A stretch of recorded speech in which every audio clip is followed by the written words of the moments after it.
What's going on, ladies and gentlemen, and welcome back to another episode of Elude, Stalwart playing World of Warcraft Legion. This is episode 64, and today I'm going to be playing Thorthord.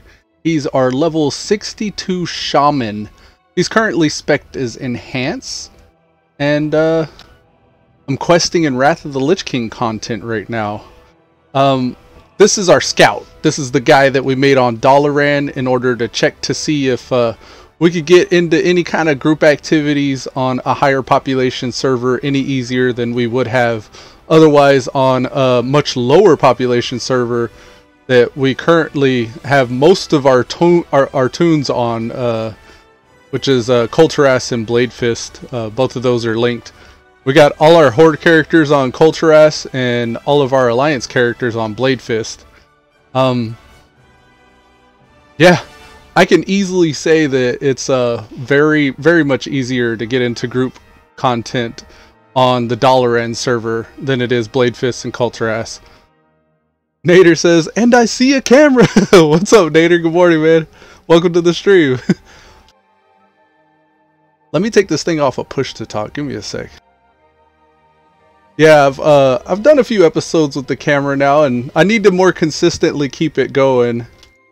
But I don't always want to set up the backdrop and stuff and make myself presentable. There we go. Alright, so we got our settings straight. But yeah, I'm currently leveling Thorthord, and I'm more leveling him just so I have like an ambassador or an emissary for this server. Nader said, morning, I missed you last week. Yeah, man, I didn't really stream it all last week. My schedule's been kind of weird lately. I've been doing all kinds of different stuff around the house. It's like full-on spring, so like I'm sure you know with the lawn care service and everything, that's pretty much what I've been doing over here is getting the lawn, taming the wilderness and everything with the lawnmower and doing different things around the house and hanging out with the family and stuff. So I figured I'd take a break since there wasn't really much going on in WoW other than just like, you know, level scaling still and like all the stuff that's been in the game like all along. I'm kind of like, I want BFA to come out. Every day I check my email and I try to see if I get like an alpha invite to BFA. A little bit of lag here. All right, there we go. But yeah, I'm not, I don't think I'm a big enough community in order to get like an alpha key just yet. I mean, I'd much rather be interested in doing like beta testing than alpha anyways. But yeah, I'm just trying to pace myself. I don't want to burn out, so I'm still playing. I got the Discord, like you could see me online, or if you've got me on Battle.net, then you know that I'm still gaming. I'm just not streaming, or I hadn't streamed at all last week. I thought about doing a chill stream a couple times, but it's just I don't know, too much hassle to turn it on and not like really have anything to say or do. But even right now, I was kind of hesitant. I was a little trepidatious. I didn't really want to like fire it all up today, but I convinced myself to. I've been watching WoW videos, and I'll watch back like some of my old episodes, and that usually does pretty good at remotivating me. But yeah, I just don't want to bore you guys. I don't want to just bore you guys with the same content, and well, the same monotonous content, I should say, because that's really what it is. Like, we're in kind of a monotonous phase right now, waiting for new stuff to come out. Nader says, haha, we haven't had spring yet in Indiana. You haven't had a spring yet? Oh, well, yeah, the weather's been funky too. That's another thing, is like, I don't really like to stream whenever there's like lightning and stuff. And I know that that was the case last week. We had a lot of thunderstorms here in Texas. I don't think these guys... Okay. I'm trying to remember how this quest goes. I'm supposed to summon this griffin, I think, and then rescue villagers. But yeah, there was some kind of a cold front or something that came through and took us out of our nice like 80-90 degree weather. Oh my god, please don't die. Oh man. But yeah, we've had some weather here as well.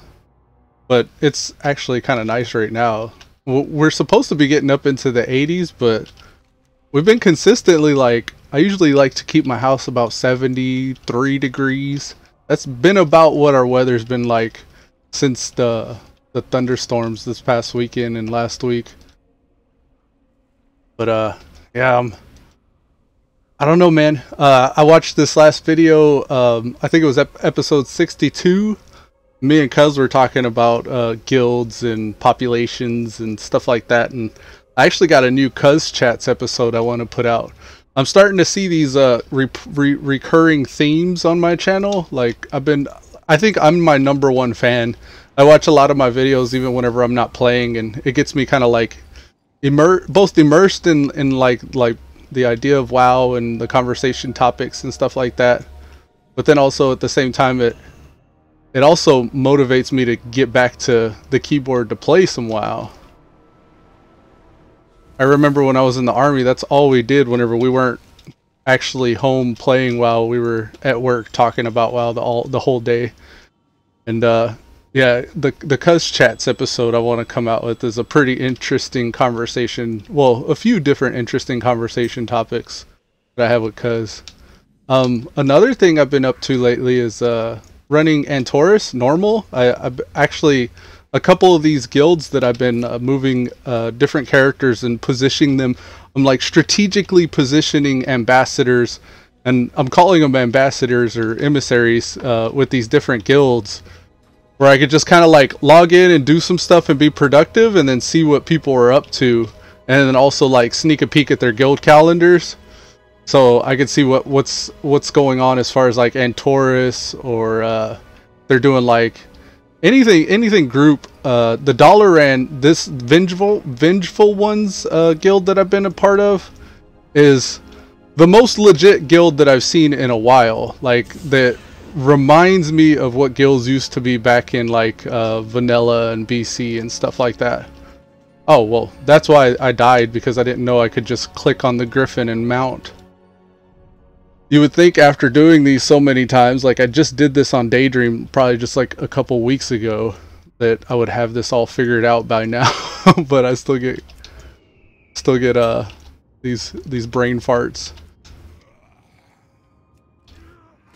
But yeah, that's kind of been the game lately, is just trying to find people doing stuff in WoW right now before BFA comes out. Trying to find some good guilds and stuff like that to start participating in and being a part of. Just last night, this guild here, the Vengeful Ones, one of the guild officers was asking for anybody to help with their Karazhan +5. They had, I think it was Upper Karazhan +5 mythic key, and I just happened to be on Thorthord here, and I don't know if you know this, or if anybody's heard that not too long ago, actually a few months ago, I thought it was still the case, but I guess it's no longer the case, that you used to have to be on the same server, and well, the guilds made it to where you had to be in the same guild, but you had to be on the same server as the people you wanted to run mythics with. And that for me was the barrier for the most part, because like I was saying at the beginning of the episode, like, we had a low population server that we were on. So the few people that were doing anything, like, gobbled everybody up and had their own reliable core team to run stuff in with. What does this thing want me to do? I gotta rescue the villager, but then take him somewhere. I think to the flight path? Where's the flight path at? Still getting woken up here and reacquainted with what's supposed to be happening. Yes, okay. Alright, so we'll just run this. Rescuing villagers and running them back. But yeah, so anyways, I was on Thorthord leveling him, and somebody was advertising for a mythic keystone. So after I found out that I could run with people even if I wasn't on the same server as them, like, there's no barriers between different servers and stuff like that, I was able to just log in on Riftblade, my warrior that's actually on Blade Fist here, and just 13 hours ago I whispered the the hunter in my guild that was running that thing, and I tanked the mythic for him. And that wasn't the first time I've done that. Like that's probably actually the second or third time I've employed that strategy to get a group to do something.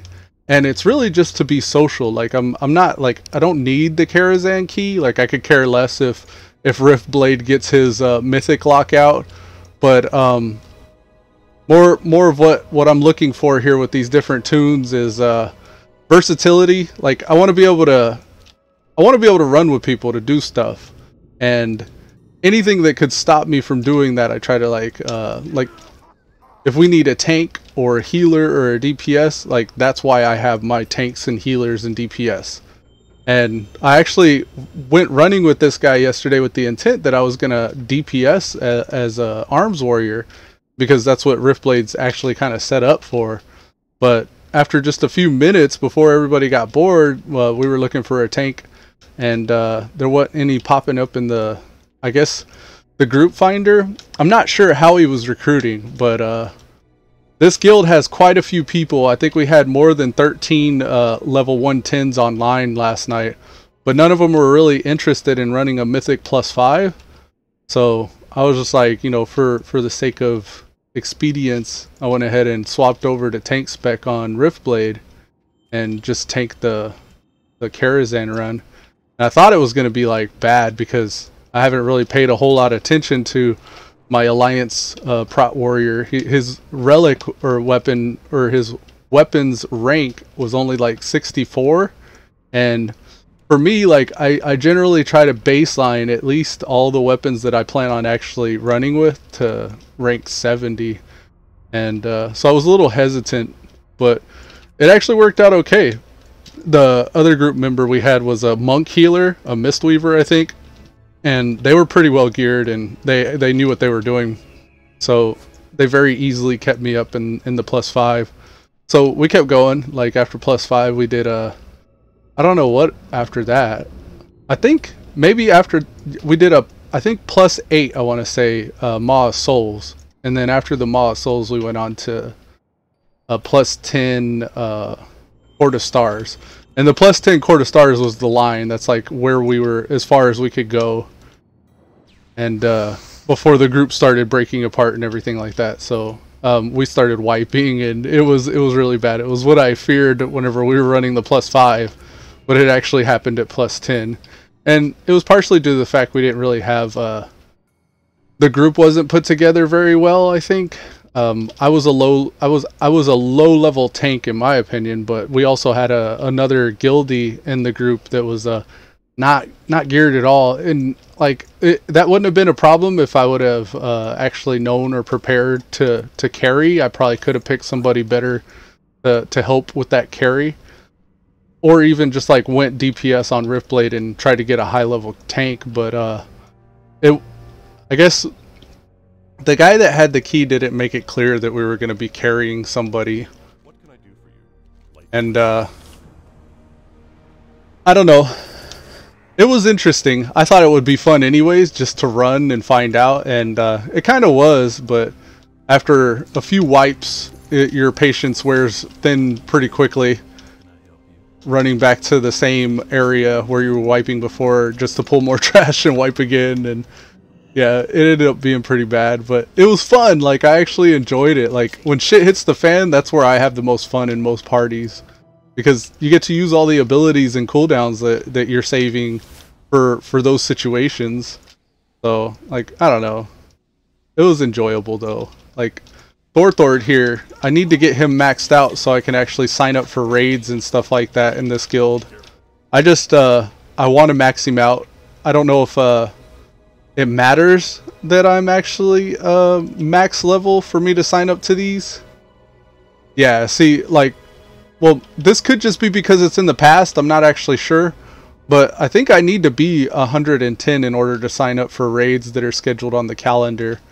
And plus also, like, I need to show presence to these guys and try to get to know some of the people that are on as frequently as I am, just to establish that rapport, so I could be like even invited and recruited for some of these groups that they're organizing. But this is an actually, like, I'm surprised that this is an actual coordinated guild. And there's all kinds of levels of I should be in queue. Actually, let me just I don't really want to do this stuff again for the third time. I only need just a little bit of a level left before I can head on to a different zone. So I think what I'm going to do is I'm going to go to Grizzly Hills, because that starts at level 63. I'm currently 62, and I'll just instigate a queue really quickly by queuing as healer. And I'll do specifically the ones I haven't done. So let's queue AN. I don't think I've ran Old Kingdom or DTK yet. Blood Furnace, Slave Pins, Underbog, and Mana Tombs. So these are all dungeons I haven't ran yet on Thorthord, so I'll have that quest at the beginning, and that'll boost me up pretty quickly, I think. Yeah, I just was not looking forward to doing all of the Dragon Blight again. After I found out, like, when you do the Wrathgate cinematic, that's where the quest stops now. Like, it used to be you do the Wrathgate and then you move on and you do the Battle for Undercity, but that's not the case anymore, apparently. It just ends at the Wrathgate and you don't get the quest starter for the Battle for Undercity. So, after finding that out, like, I'm less inclined to run Dragon Blight quests anymore. Let me switch spec before these people start pulling. Howdy, folks. Oh man, I got whack water too. I need better water than this.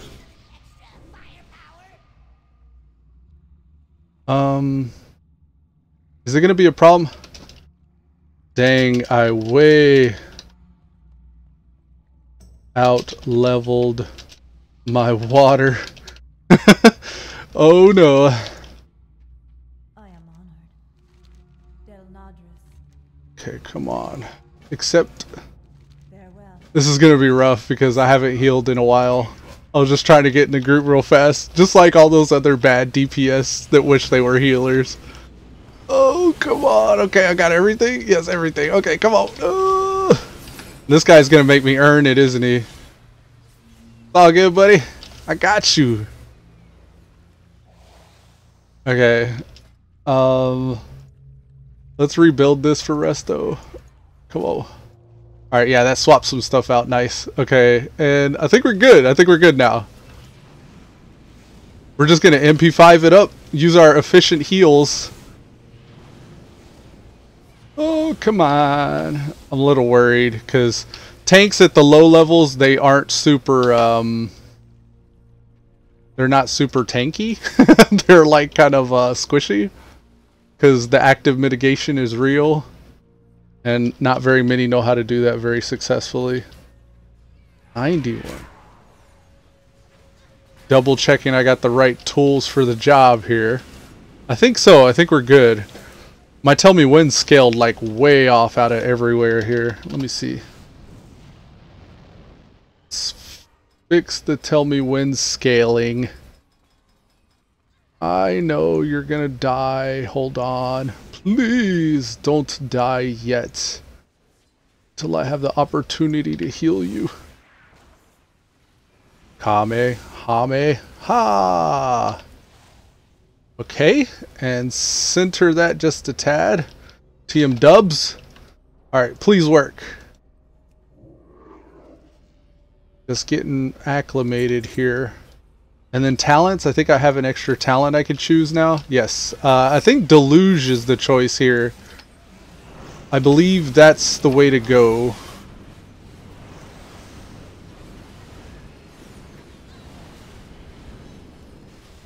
Crashing Waves, Ancestral Guidance. Chain Heal deals in the Riptide, Crashing Waves, grants Tidal Waves, Ancestral Guidance. Let's go with Deluge. Just for giggles. And not spec'd for Windrush Totem for some reason. But that's okay. So, the idea behind Deluge here says Chain Heal heals for an additional 20% on targets within your healing range and affected by Riptide. Oh, please don't die. Here, let's actively mitigate for our tank.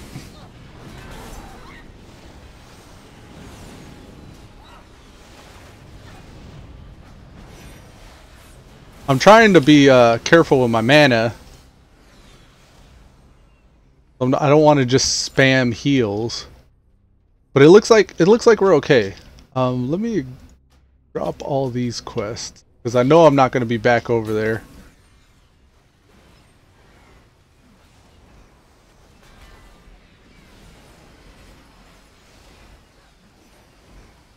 And I think this is okay. Can I dispel magic? Yes, I can.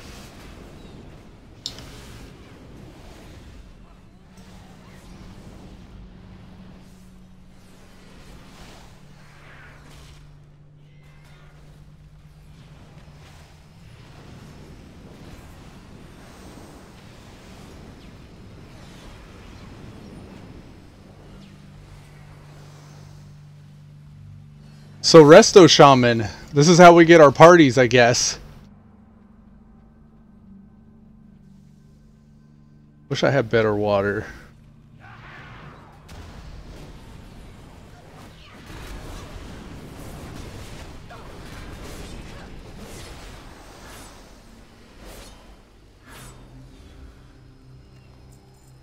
Oh, pulled something. Sorry, so sorry. It's about to get real. Let's pop some coolies here.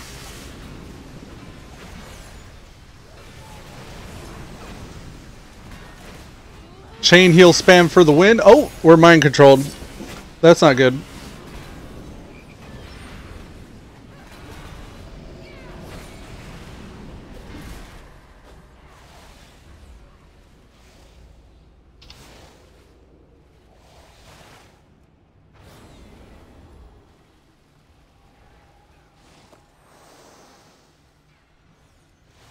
I wonder if they knew that that happened.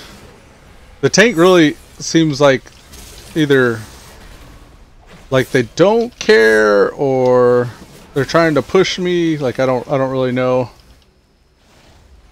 The healer tank synergy doesn't seem like it's there though.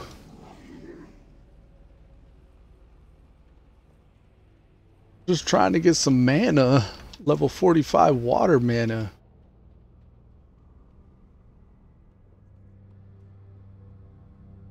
Okay. We're good, we're okay.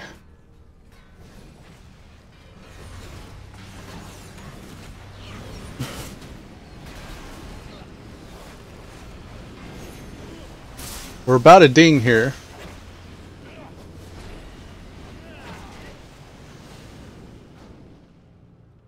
Alright, well done, we're done. Ooh, erring on the side of caution here. Nice.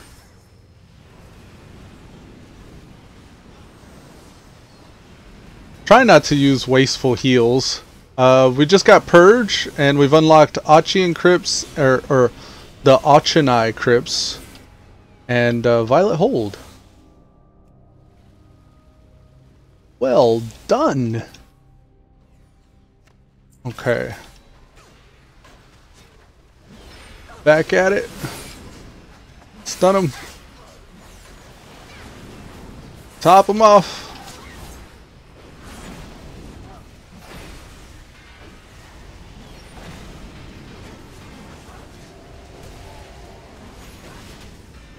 Gotta spam our healing surges, unfortunately.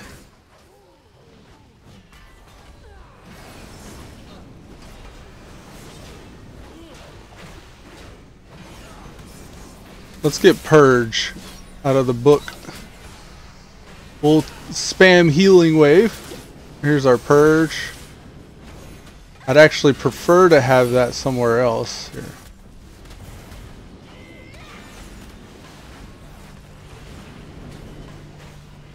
Corrupted Nova Totem? Doesn't appear to be Nova-ing. Oh, okay, there it is. Spoke too soon. Really? Lay on hands. Okay. Healing Ward, Stone Skin Totem, that's fine, that's fine. I'm probably gonna ohm if they keep those up though, if they don't take those down. See if I can Nope, that didn't work. Just trying to lightning bolt it down.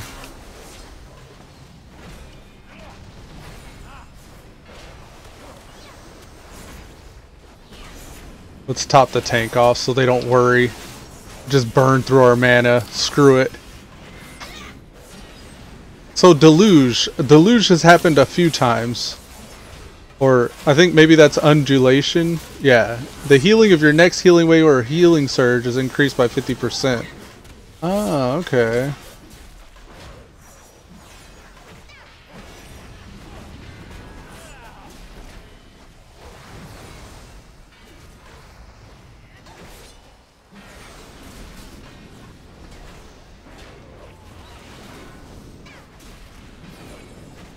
Almost ohm.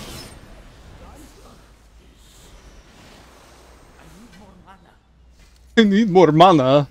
I'm trying to be good, but I don't have mana. Is there any, like, trash mana, at least, in my bags? Oh, none.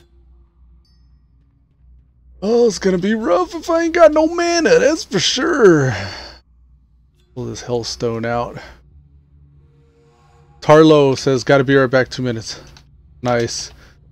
It'll take that amount of time for me to top off with these.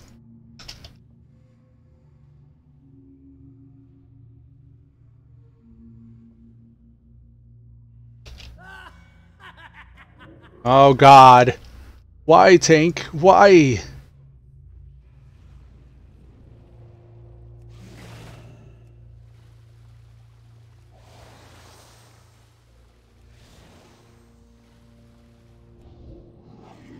Come on, tank. I'll go ahead and heal on the run then. Because I got Spirit Walker's Grace. That's actually a pretty legit move. I think I'll use that a lot more often.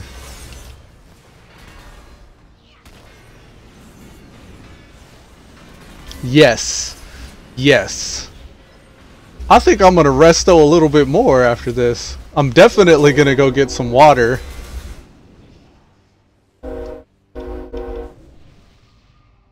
It bothers me that whenever debuffs happen to the target of the target, they overlap my action bar here. I don't know if I can... Yeah, I can't lower that anymore. I need to raise my action bar, unfortunately. I don't really want to. Back. You going for a big pull here? Is that what's gonna happen, tank? You trying to big pull?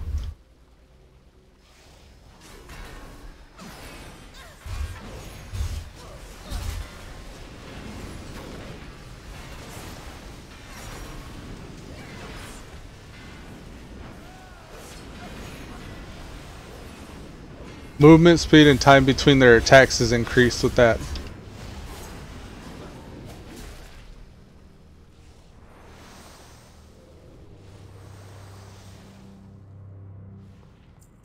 Spirit Walker's Grace is a minute cooldown, so I could use that pretty much at my own discretion and it'll be fine. I don't really need to save it for clutch situations because a minute's really not that long.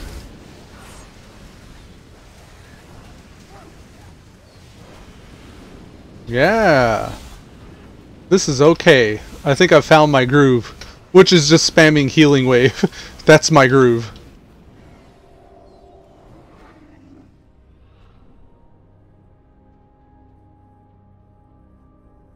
Okay. I'm gonna hop down here. Bring some WotLK. Am I too short to even jump out of the water? For real? I got water walking on. I couldn't even jump out of the water.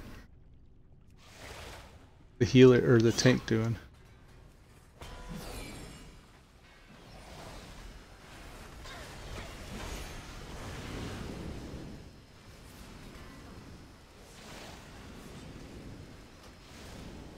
Trying to tell them to come over here because when them pats come back, it's gonna be kind of nasty.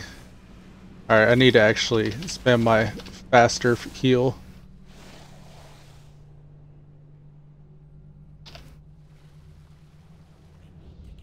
Oh, they actually want to kill everything. Okay. That's fine by me, I suppose. Ah, shit's gonna get dirty. Out of mana ink.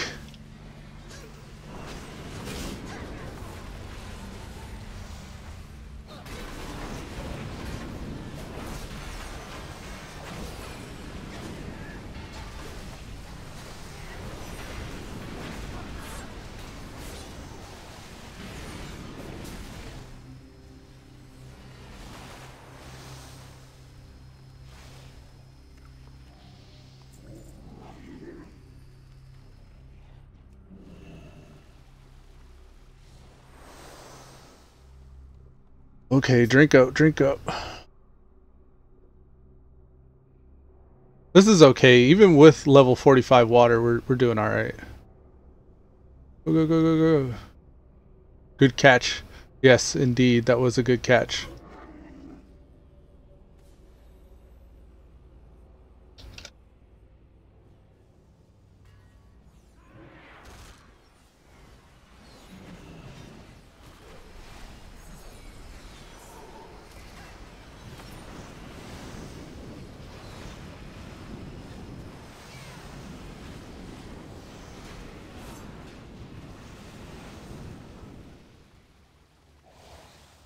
Drink water.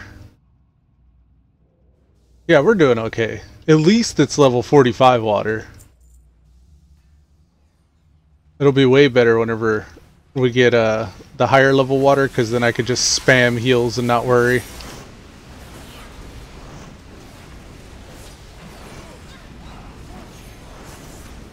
Oh my word. I can't heal fast enough. Go, go, go, go.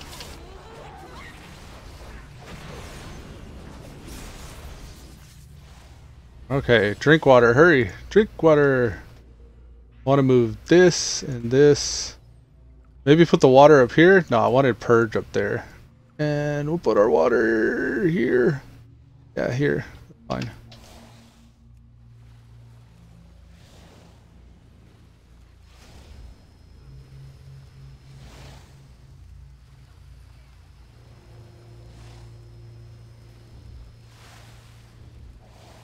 Spam heal the tank up. Spam heal the tank up. There's a defensive cooldown. I actually saw one. Why are they not healing? I'm literally spam healing. Yeah, you can't just bubble yourself, tank. People start dying when you do that shit. Oh no. What's happening? Why? I should probably heal myself. Here.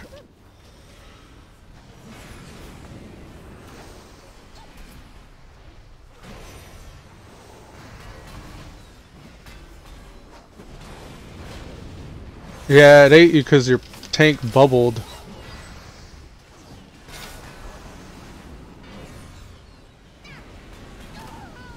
She died.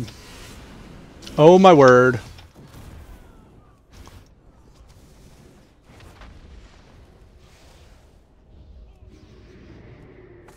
Oh no!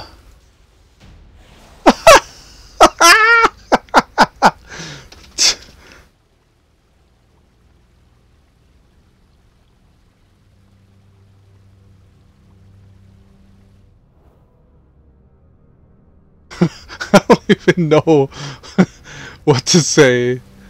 Dwarf power rush.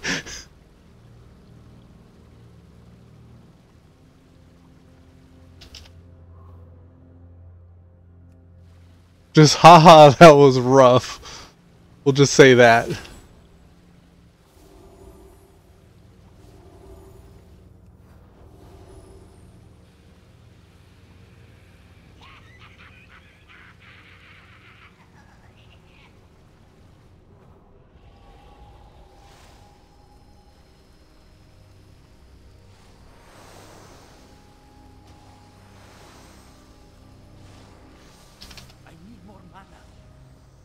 I have low mana. Let me drink some water, please. Lock cookie saved.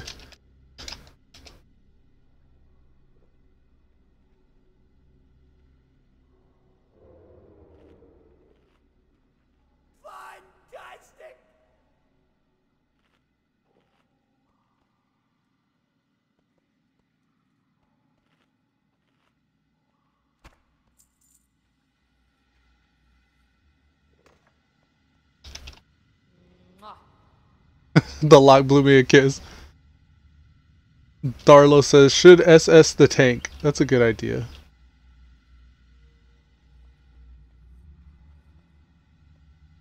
Watch this guy.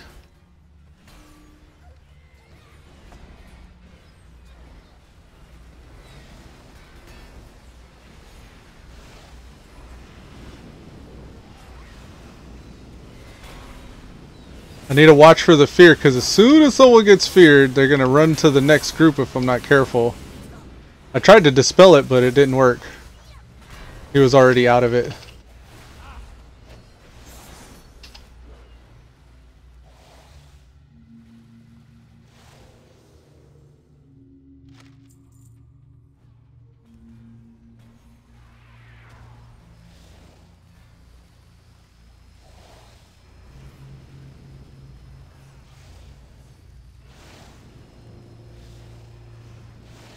I haven't seen any defensive cooldowns yet from the tank. Oh my god, use a defensive, please.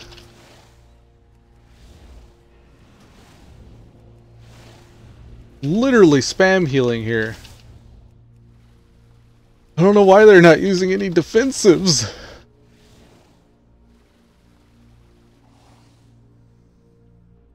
Jesus. Get some mana. Oh, the healer doesn't, or the tank doesn't know. And they're getting extra.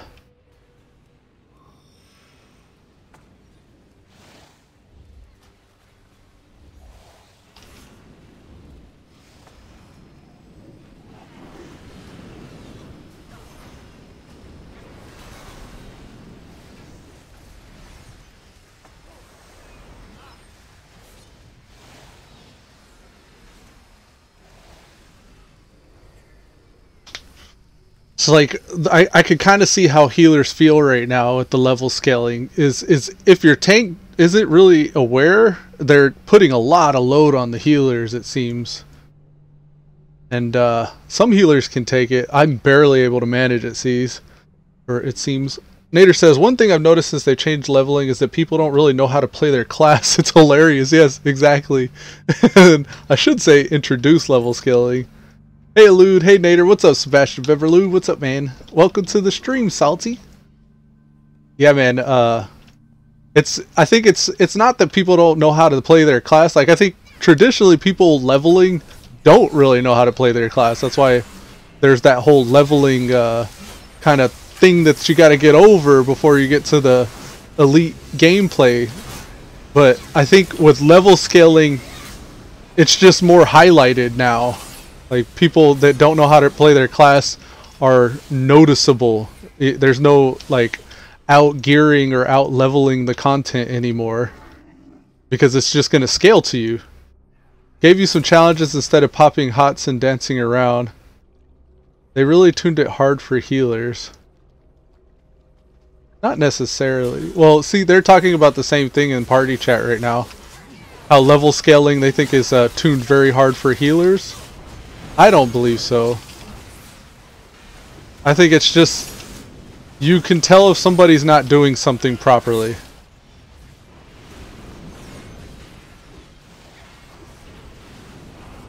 Nader said salty! And Sebastian says, Elude, when are you going back to vanilla? When Classic's introduced in the release version. Whenever they bring vanilla servers on the retail WoW. That'll probably be the next time I play vanilla. And it's gonna be cool. I'm gonna have a lot of fun. Oh god, no. Spam them, please. I can't even dispel because the global cooldown will kill them. Go, go, go, go, go. Oh, shit. She died.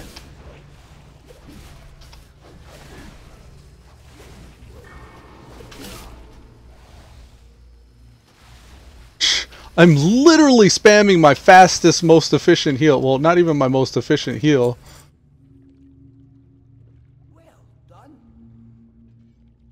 I'm spamming my quick heal exclusively here.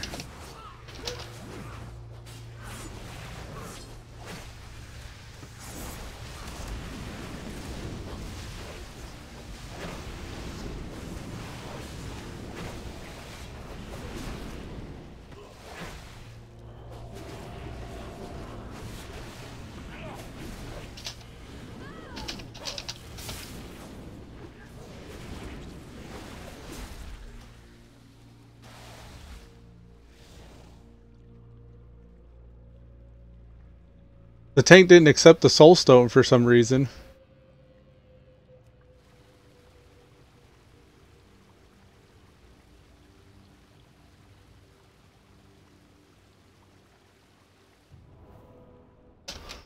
Soul stone was wasted?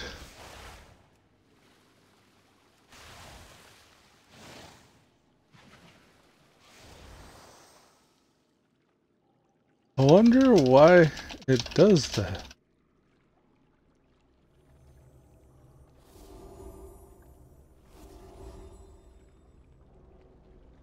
Not the first time it duds out. I do know Soulstone only B-reses after a certain level, but I forget at which level that happens.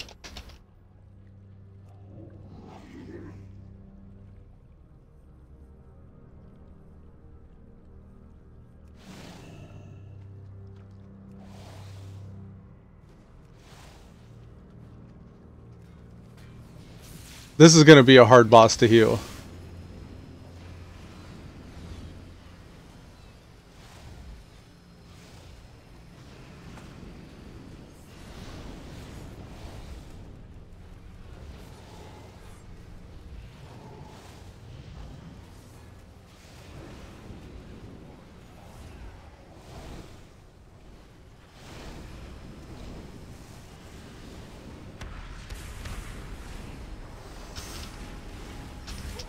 Jesus.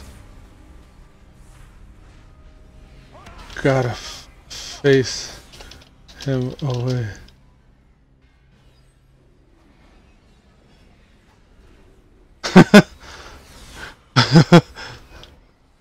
Oh no. I guess let's begin the run back. Well, we could turn in some quests here.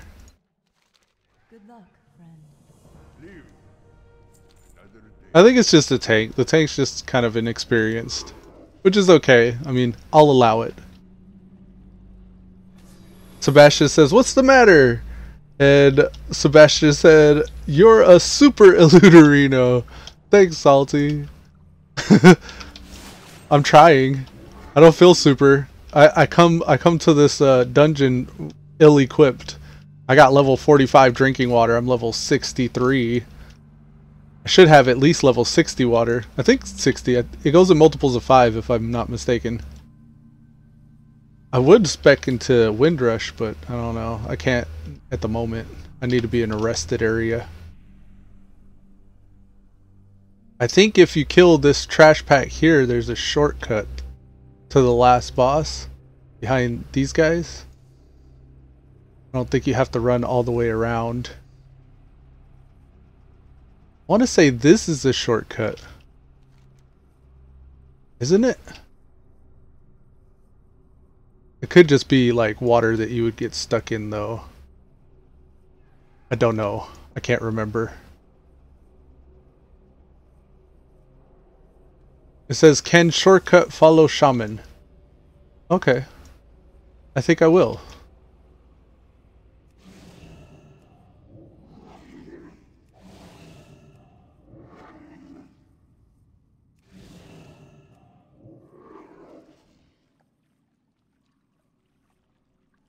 He said, "Oh wait, never mind." Yeah, it doesn't look like you can. I thought you could, I couldn't remember.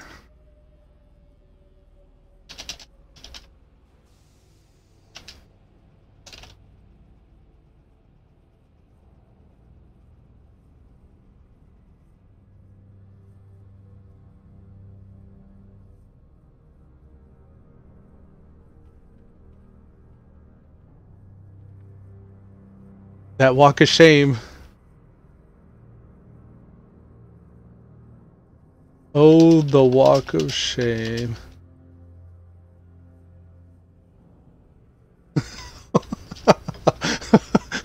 A walk of shame, rip. That's that rip life. Watch out for these Naga. Naga plural. Don't want to pull them. You take it a lot, don't you? No, actually.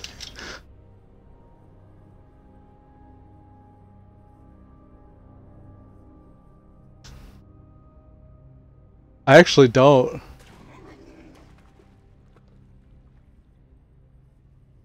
I actually found out yesterday that I can even ghost wolf while dead, though.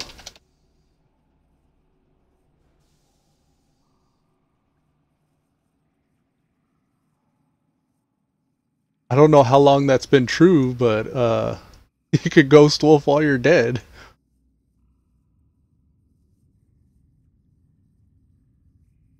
So I guess that kind of goes to show you how often I've been dead as a shaman. If I didn't even know you could ghost wolf while you were a ghost.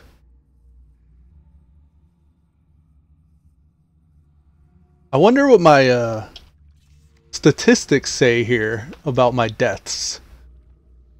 Duels 1, combat, kills, deaths. Total deaths, 35 times. 35 deaths on this guy.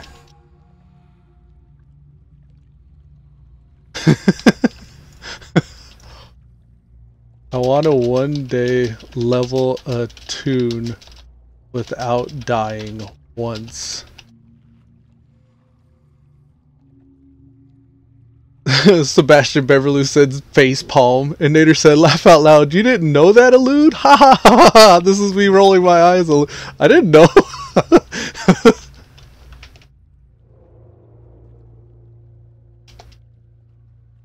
Got me beat. Okay. Right, let's face it the other way. Good idea. Think I'll just get behind this thing?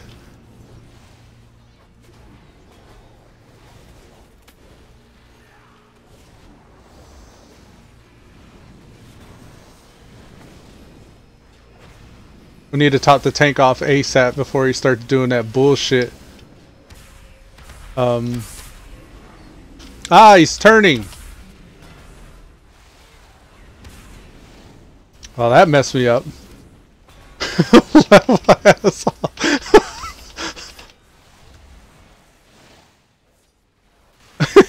He just died. He's like, I've only got 16 deaths. And then he's like, made that 17 because he immediately died.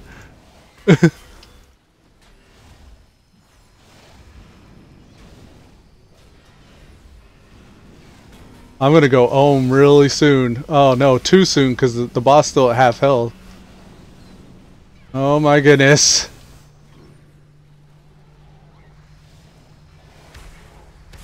Please don't die. Oh, okay, lay on hands. That was a clutch lay on hands.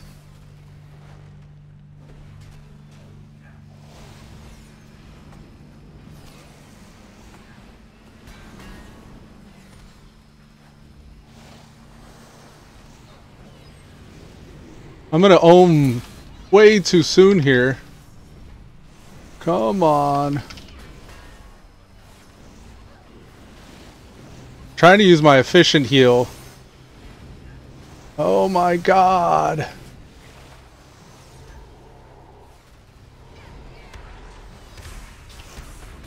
Ah, no! It's too hard.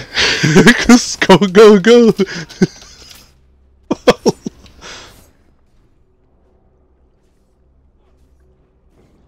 It's so hard. He's not gonna do 8,000 damage. We're joking ourselves.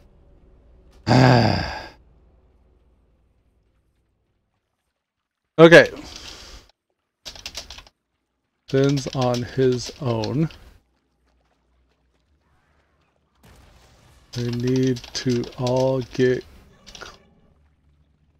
close so we can run through or around him when he starts that crap.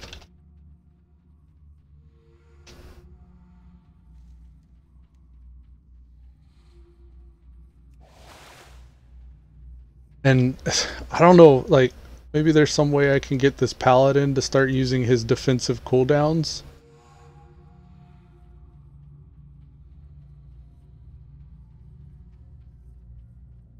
Okay, so let's see. Buff uptime. This is what I want to know. Shield of the Righteous has a 36% uptime.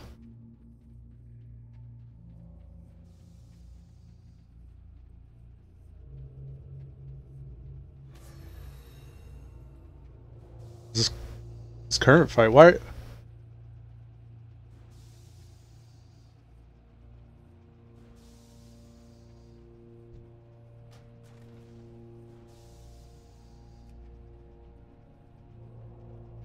Don't leave blade flurry active.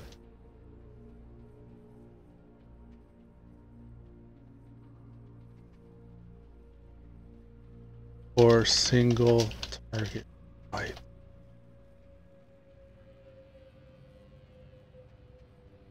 Let me whisper the tank and see. Okay. Try to keep Shield of the Righteous active as much as possible. Judge will often refresh your Shield of the Righteous too. Okay. And then who else can we give tips to? Taste for Blood.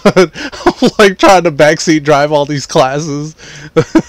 Shouldn't be. I shouldn't be like, and it's like I'm not trying to be elitist or anything. I just want to kill this boss. Don't Rose got sprint or whatever it's called. It's all good. I don't mind res.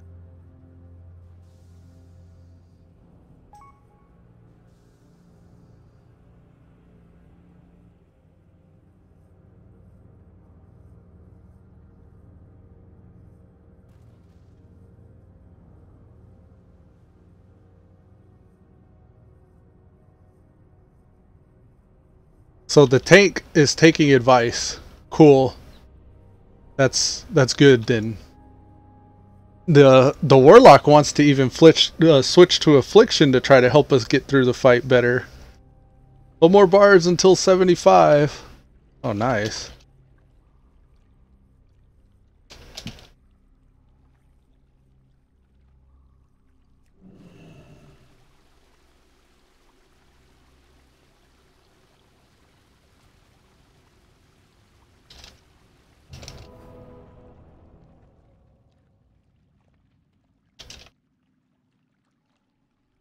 You should be farming Karazhan.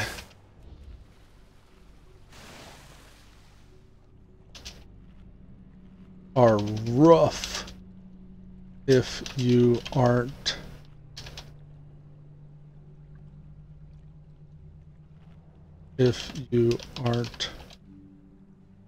asked. Oh, where's it? Okay, we starting. I guess we starting. Go! Tank is ready. Alright, that's cool. Do the damn thing. Let me move Tell Me When up just a hair more. TM dubs. Okay. There's the bullshit.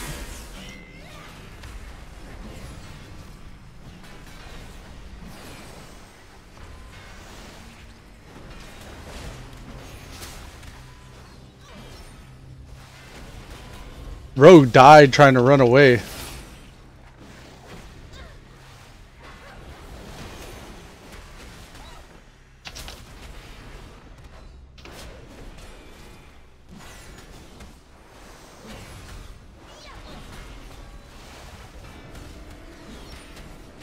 Tank bubbled. Don't bubble. Don't do that. That's bad.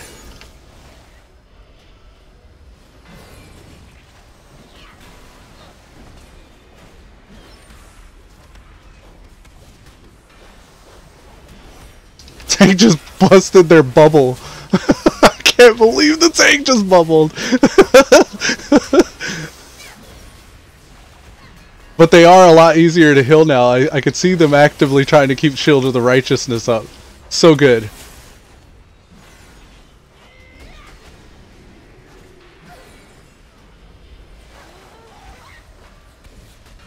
Almost out of mana. Something needs to happen here. Come on. Come on. Trying to use my efficient heal. Come on. There's that Shield of the Righteousness. Yes. Yes.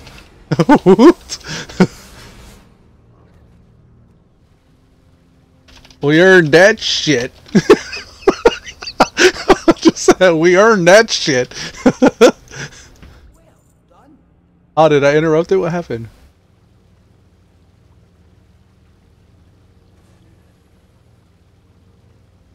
Was only a minor casualty.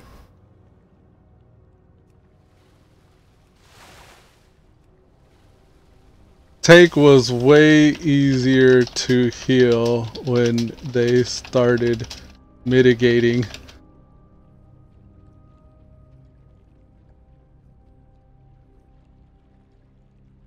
You could teleport out and back in. That's a good idea. I think I'll do that. Nader says, I rolled my eyes when you said you didn't die a lot. This is me. Oh, okay, I see. He says, hey, you probably have to tell him what to do in encounters. I don't, well, I guess, I think that I don't die a lot, but 35 deaths for a Lobby is probably quite a bit, I guess. I need to go get some water.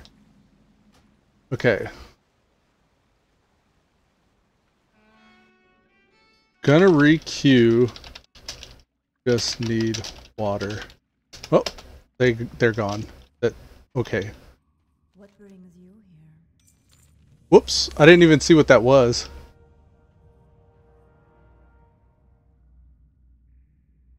Till we meet again. See ya, rogue. I was thinking about re-queuing with him, but he was the Blade Flurry rogue. So Blade Flurry, it cleaves everything that you hit whenever you have it active, and it makes everything cost twice as much mana. So there's no point in really having Blade Flurry active whenever you have a single target encounter. And I don't know if the rogue took my advice there. Let's see. Yeah, he did. He turned off Blade Flurry there. But this is, I really like checking buff uptime, because if you know how to play the class, you kind of know what buffs they should be keeping up. The Warlock did go over to Affliction, but apparently didn't keep any... Oh, debuffs. For a Warlock, it would be debuff uptime, actually. So the Warlock should have 96% Agony. You could do better. You could get 100% Agony. Corruption could also be 100%, but... maybe for the first few seconds of the fight they weren't able to actually get them in. And then Unstable Afflictions. Pete Vega says, hi Elude and all. What's up, Pete Vega? Welcome to the stream, man. Buenos dias. Sorry it's been a while, man. I took a little week off, a little bit of a hiatus. Both to take care of some at-home stuff and try to kind of reset and reinvigorate, getting ready for BFA to come out. I don't want to burn out of the game, and then by the time BFA comes out, I'm already all strung out from my alcoholism. So I'm trying to pace myself, take it easy. It's a marathon, it's not a race. But yeah, just started the stream back today. Hopefully I'm gonna get back consistent again. Like, I would actually prefer to stream consistently, because I still do play WoW. I play WoW consistently. I just haven't been streaming consistently. And you know, it might partially be because the camera thing. Like, now there's an extra song and dance that I gotta do in order to get the camera set up. Like, I put this little border around here, like a little graphical overlay, because just my head and everything wasn't really, I didn't really like it. I kind of like the border, but I may redo it. I might make it something else. And I also need to put like Twitter and Facebook icons maybe, or like, I don't know. I'm trying to think of things that I could do to hype the stream up a little bit more. And the cam is doing it for me, I think, at least for now. I think people will be more inclined to watch the videos if they see that there's a face that they can stare at than just having like a disembodied voice. I don't know. That's my thinking anyways. And Cousin and I had been talking about it for a while, like maybe I should do a camera for the stream. My only problem with it is like it's a poor quality. It's a low quality camera, and the lighting here, it's not exactly like studio quality lighting either. And I'd rather not, like, I don't like to do things kind of half-ass, and if I do it, like, it grinds at my soul until I'm able to do it proper. And I think that that's going to be the case with the camera. I'm really not trying to spend a whole lot of money on just the streaming thing. I'm already like not making money, not having a job, or, you know, any kind of stream revenue or anything like that. But like, I don't want to make it, you know, a money pit, like by upgrading my graphics card and all that stuff in my camera, unless like I'm incentivized to do so. So I don't know. This is my own personal kind of thing, I guess. And I don't know. I'd want to do like a monetized thing. Like maybe if I could get like Twitch or YouTube partners, or I'd have to look into how it works and how to even set it up to begin with. But I know you could just like flip on monetization on YouTube, but at what cost is what I think. Like you turn it on and like chances are the ads aren't going to be accurate. And from what I understand, the accurate, the ads aren't going to be relevant from what I hear. Advertising on YouTube is something like, if you have a video game like World of Warcraft, it's considered a violent video game. And because of that, you're only allowed access to like second-rate ads, and oftentimes those aren't even relevant ads to like what viewers that would watch the stream would be even interested in. So I'd rather have an uninterrupted stream without, or even an uninterrupted episode of the videos that are left after the stream, than have like some kind of ad popping up telling you to buy, I don't know. I don't even know what type of ads would pop up. Just like, get your business started on Yumly.com type videos or something. Like, I don't know. Just rambling, actually. Nader says, April 16th, boys, and it's snowing in Indiana /Psy. Damn. That's this weather, man. Something to do with the climate change, I bet. Al Gore, he tried to tell us. We didn't listen. This is what we get. It's inconvenient, but it's the truth, I guess. I don't know. Don't listen to me. Okay, I gotta remember to use the cloth on the boss over there, because I always forget. He's good. Last boss here is kind of whack, because he has like this 5-minute RP. Alright, we got some legit water. Howdy. Oh, we got a tank actively mitigating. This is going to be a smooth run.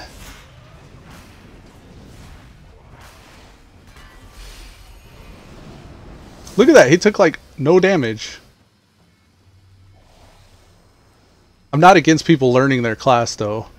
And I guess like the best thing I could have done was that whisper thing for that other tank, like I just did. Like hey, try to keep Shield of Righteousness up. It helps. Luckily they weren't like, fuck off, go play your own class. They were actually kind of amenable to suggestion.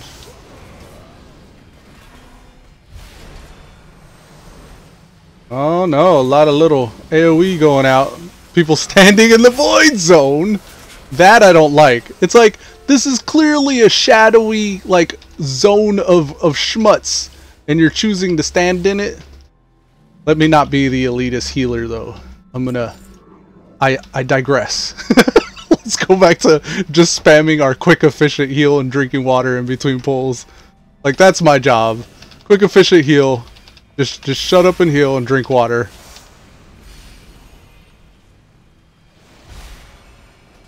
I do want to kind of like...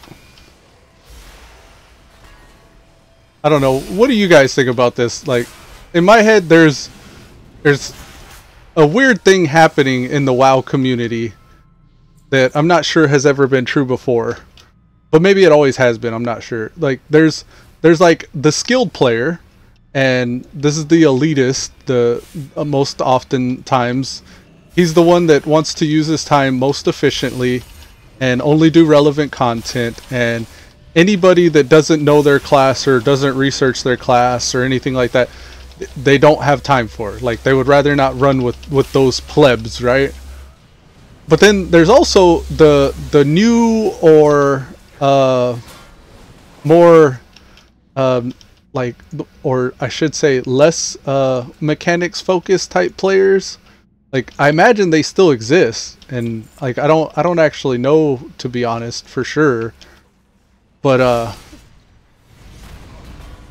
I'm kind of the mind that if you're gonna play a class, like, at least kind of like read the spells in your spell book to see what they do. Oh my word.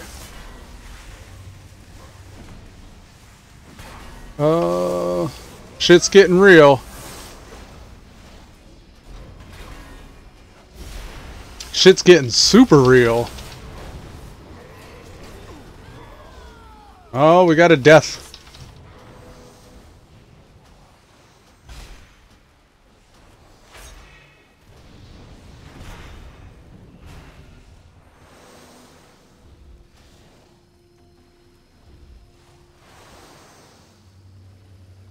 Oh my word. Well, I'm in combat, can't drink now. But even outside of playing your class properly, like, there's other things that a good player is aware of that maybe a new or up and coming player doesn't even know exists. Like these global cooldown, or I guess the more subtle mechanics, like global cooldowns, like chaining instant casts after a long cast, macros. There's like an advanced technique to playing, right? And I'm out of mana. Flash Ohm.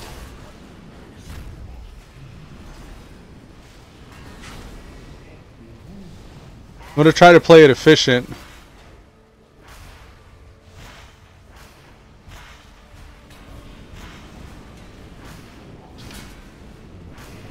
So, I guess what I'm getting at is, do you think it would be useful for most of my dialogue, or even the videos that I make, to include commentary about like the reason why I make certain decisions that I make in the groups? And I think to a certain extent I'm already kind of doing that, and I'm already kind of like talking about these things, but maybe I should focus more on those things, because like one of the coolest things about playing WoW with your friends, especially if they're new to the game, is kind of seeing that evolution of like, from them first coming in and being like, where do I find my spells? Like, how do I open my spell book? Or even like, what is a CD? What does CD mean? Or what is a proc? Like, they ask these simple questions at first, and then after a while when you're playing with your friends, like, and they start getting used to the game and stuff, there's like a little evolution in the type of questions they start asking, where they start asking like more complex questions, like how do I make a macro that will target the person that I'm trying to heal whenever I'm using a healing spell, but DPS the person that target is targeting without having to like switch?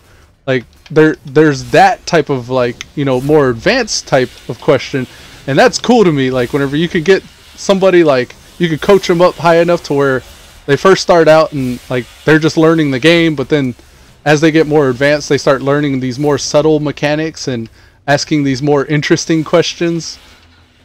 I don't really have anybody that I run with right now that fits that bill, that I can kind of coach or get an idea of even like what type of questions new players would ask. And I think I've kind of lost touch with that more earlier in the game community, but it's still around and it still exists. And I didn't realize that until I started here on this Dalaran server, where like people would just ask stuff in guild chat, like they don't have Google or Wowhead or like any of the same resources that I get my information from, or most people get their information from, like Icy Veins and like all that stuff. Like all they know about the game is what they find out in the game. Like they don't go to outside, or maybe they don't even know that there's outside resources that even exist. But yeah, like I don't know. I think it'd be interesting to kind of like, as I run dungeons or even quests and like do stuff, just like full on legit do like a commentary style of narrative. So like maybe explaining why I'm choosing Healing Surge instead of my Healing Wave right there. Like maybe that would be annoying to a more elitist type player, but then like maybe also I don't want an elitist type player to be concerned with my stream. I would imagine the elite, the more like informed players watching people like Mike Preach WoW or even Asmongold, or these like, you know, already big name streamers out there that are doing the bleeding edge progression. And I don't think that I'm a bleeding edge progressor, or that I would even be ever like trying to reach that level of gameplay, but I'm still curious about it and fascinated with it, and I would if I could, I think. But I think I also kind of stopped myself because I'm like the family man, so I don't ever really try to get into those type of guilds and run their raid schedules and stuff like that. But I don't know, I'm just kind of rambling and thinking about things lately. P Vega says, it's nice in Vegas, but windy. Oh yeah, it's been windy in Texas as well. We had a cold front come through and some pretty sick thunderstorms. They hit Fort Worth pretty hard. We had like a bunch of hail and like 75-mile-an-hour winds and stuff. Oh right, dip the claw, thanks. OMG. I'll forget. I let the tank die. Oh, or no, that was a DPS. Okay, cool. Thanks for the heads up and sorry, Lane Hard.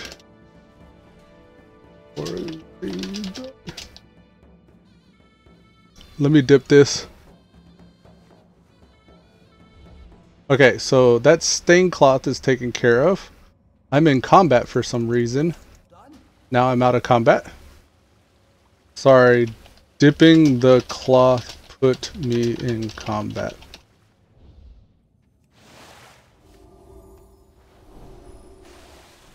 Okay.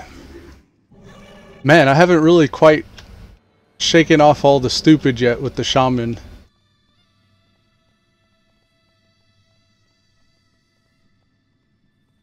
No way. Let me see something.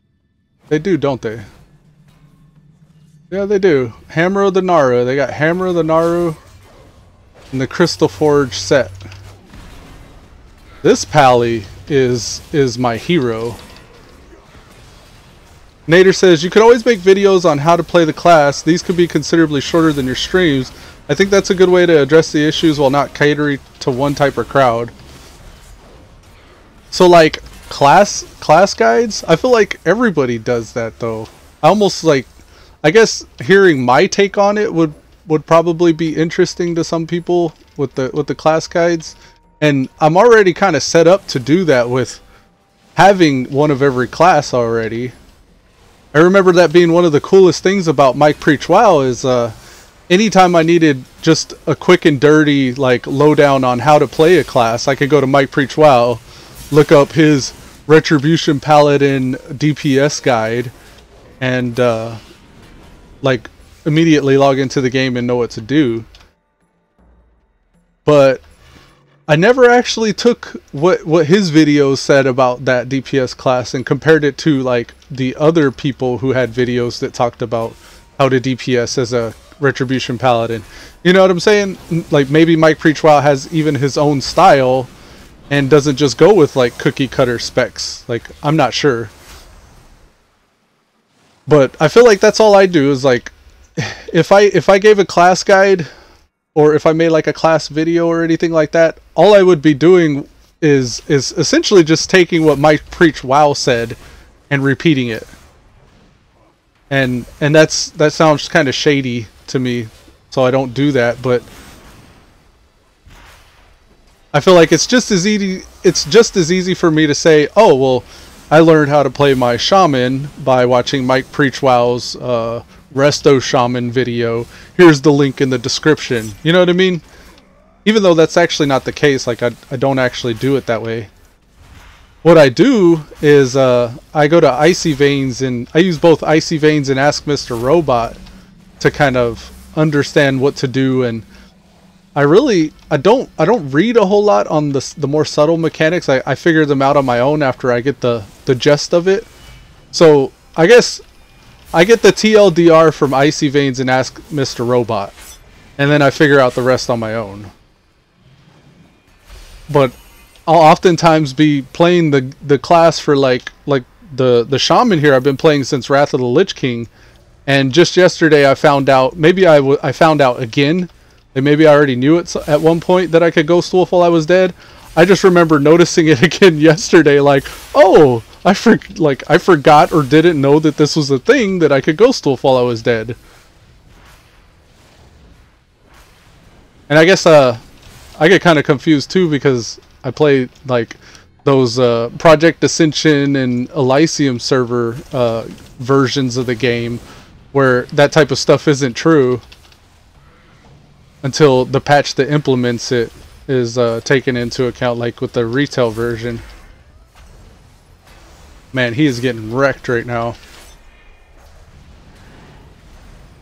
Spam heal him. He's getting eaten. He is going to die. Yeah, there we go. Goodness. That is rough. What has he got, a bleed on him? How's this? Oh, he needs to be topped off. That's why. I don't see debuffs on my bar right now. Come on, dude. Let me top you off. Just gonna bleed to death if you don't let me top you off.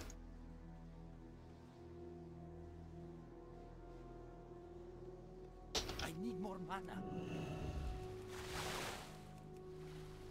I have to run right up next to him so my dwarf can say, "I need more mana. Let me drink some fucking water, mother."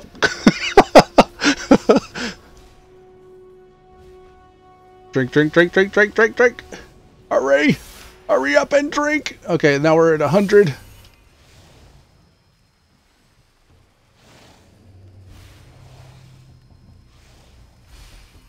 Making me spam my quick heal on him.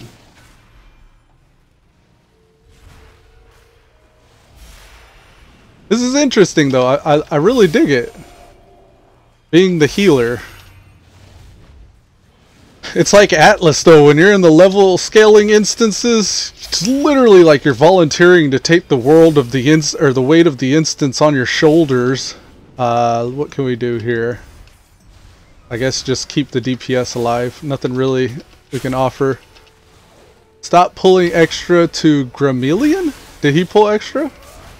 I don't want to kick him on his first offense. Let's wait. We're almost all the way through the dungeon.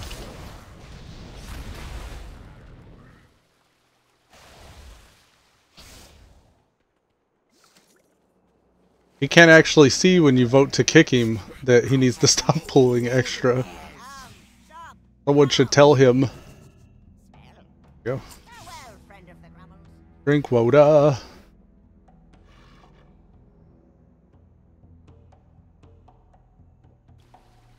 moving on. Go, go, go, go, go, go.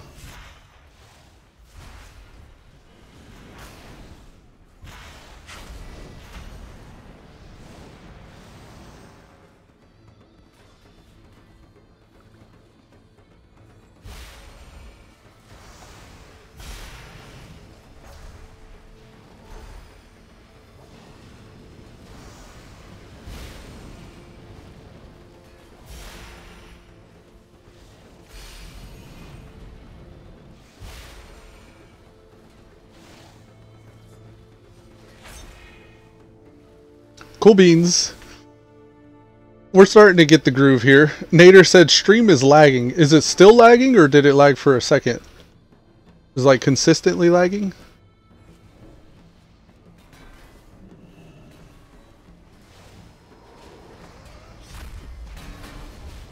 I never know if it's something that I'm doing or if it's like my ISP or even my computer that's causing lag sometimes. I don't have any dropped frames, and my upload is consistently 2500 kilobits a second. My in-game FPS is about 60. I don't see why it would be lagging. I am only getting like 20 frames a second on the, oh my word.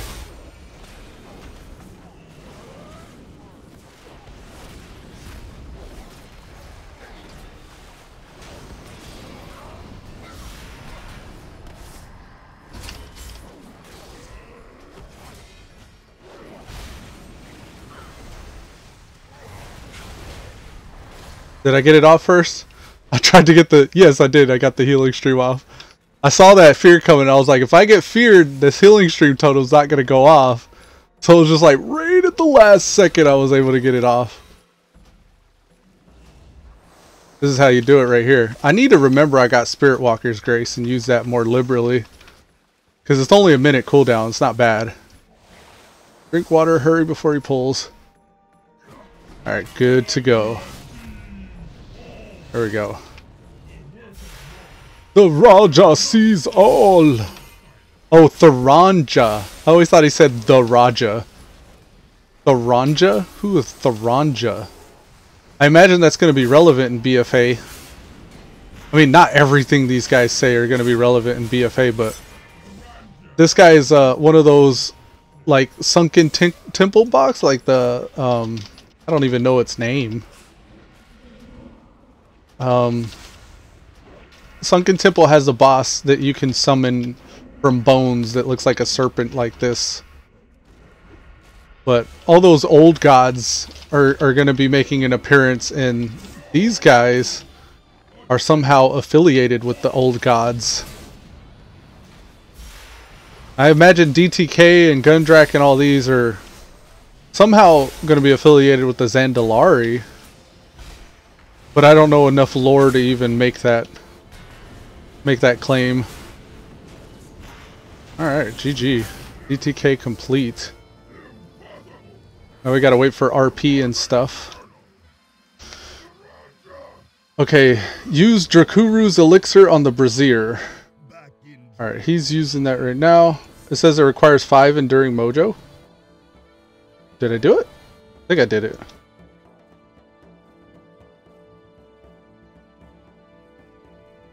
I have 8 enduring mojo.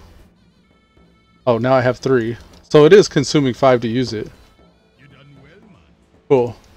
Alright, so a little bit of cinematics. Yeah, like they're saying 5 minutes of waiting here. Nader says, yeah, it did it for a few minutes. I don't know if it was my computer or what. Okay, so it's caught up now. It's not lagging. Good, good. Okay. So while this guy, he's going to ramble for a little bit, I'm going to go take a quick bio while this is doing its thing. I'll be right back.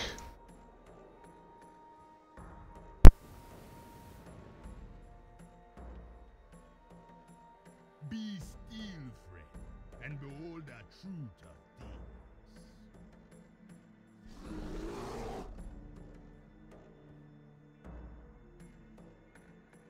Master, mission be complete. With the help of these mortals, this region be cleansed of all who oppose us. You have done well, Drakuro. Your betrayal of the Drakari Empire has borne me a new army. Your army. Arise and accept my gift.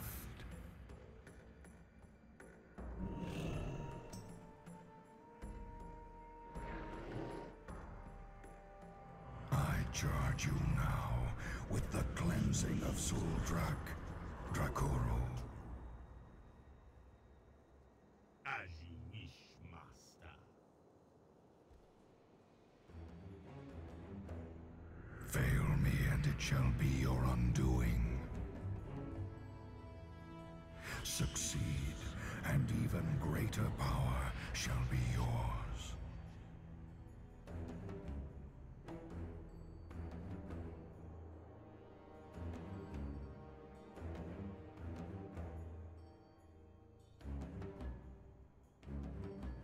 Forgive my deception, man.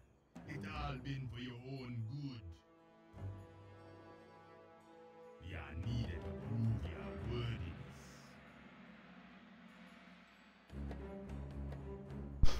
Okie dokie, I'm back.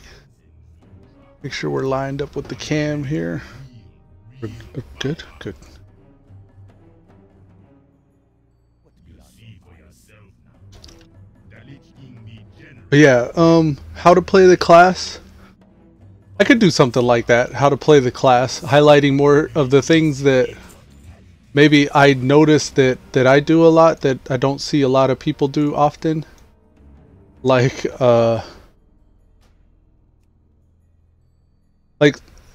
most classes have utility. Like there's a logic to the classes. There's the tanks will have their active mitigators, and then they'll have their CCs, and they'll have their damage abilities.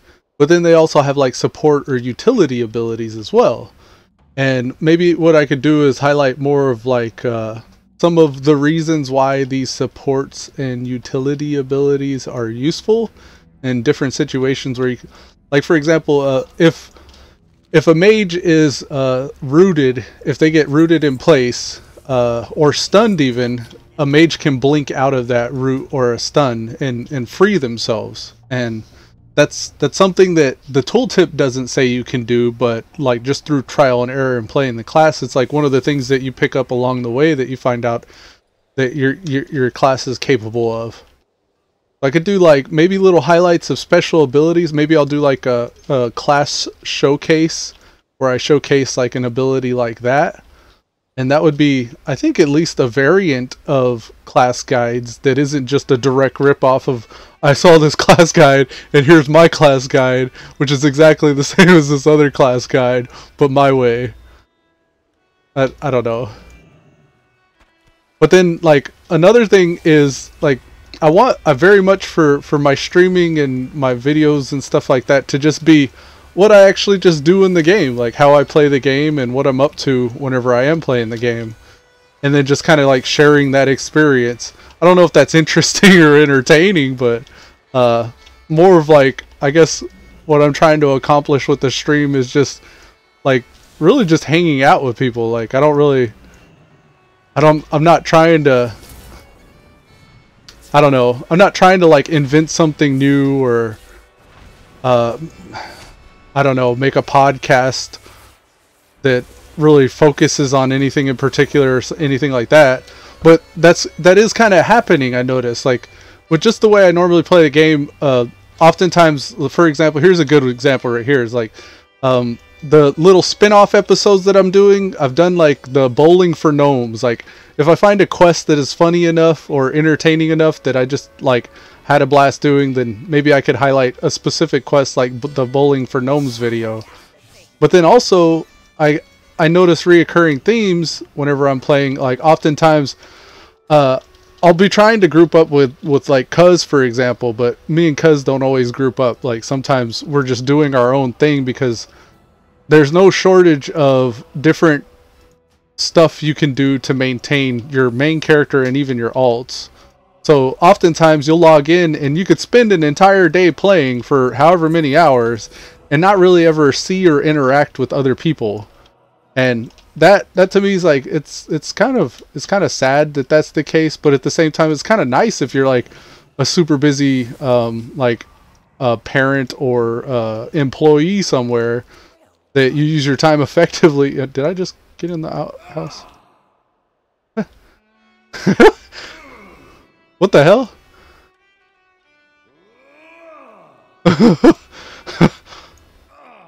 Is that me? Somebody else jumped in. Oh, this is a chick just jumped in with me.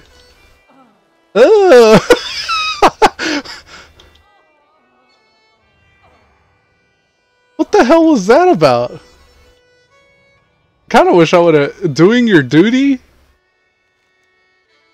Anderhall and Amberpine Lodge wants you to take Anderhall slider cider and use the nearby outhouse to retrieve the partially processed amber seeds?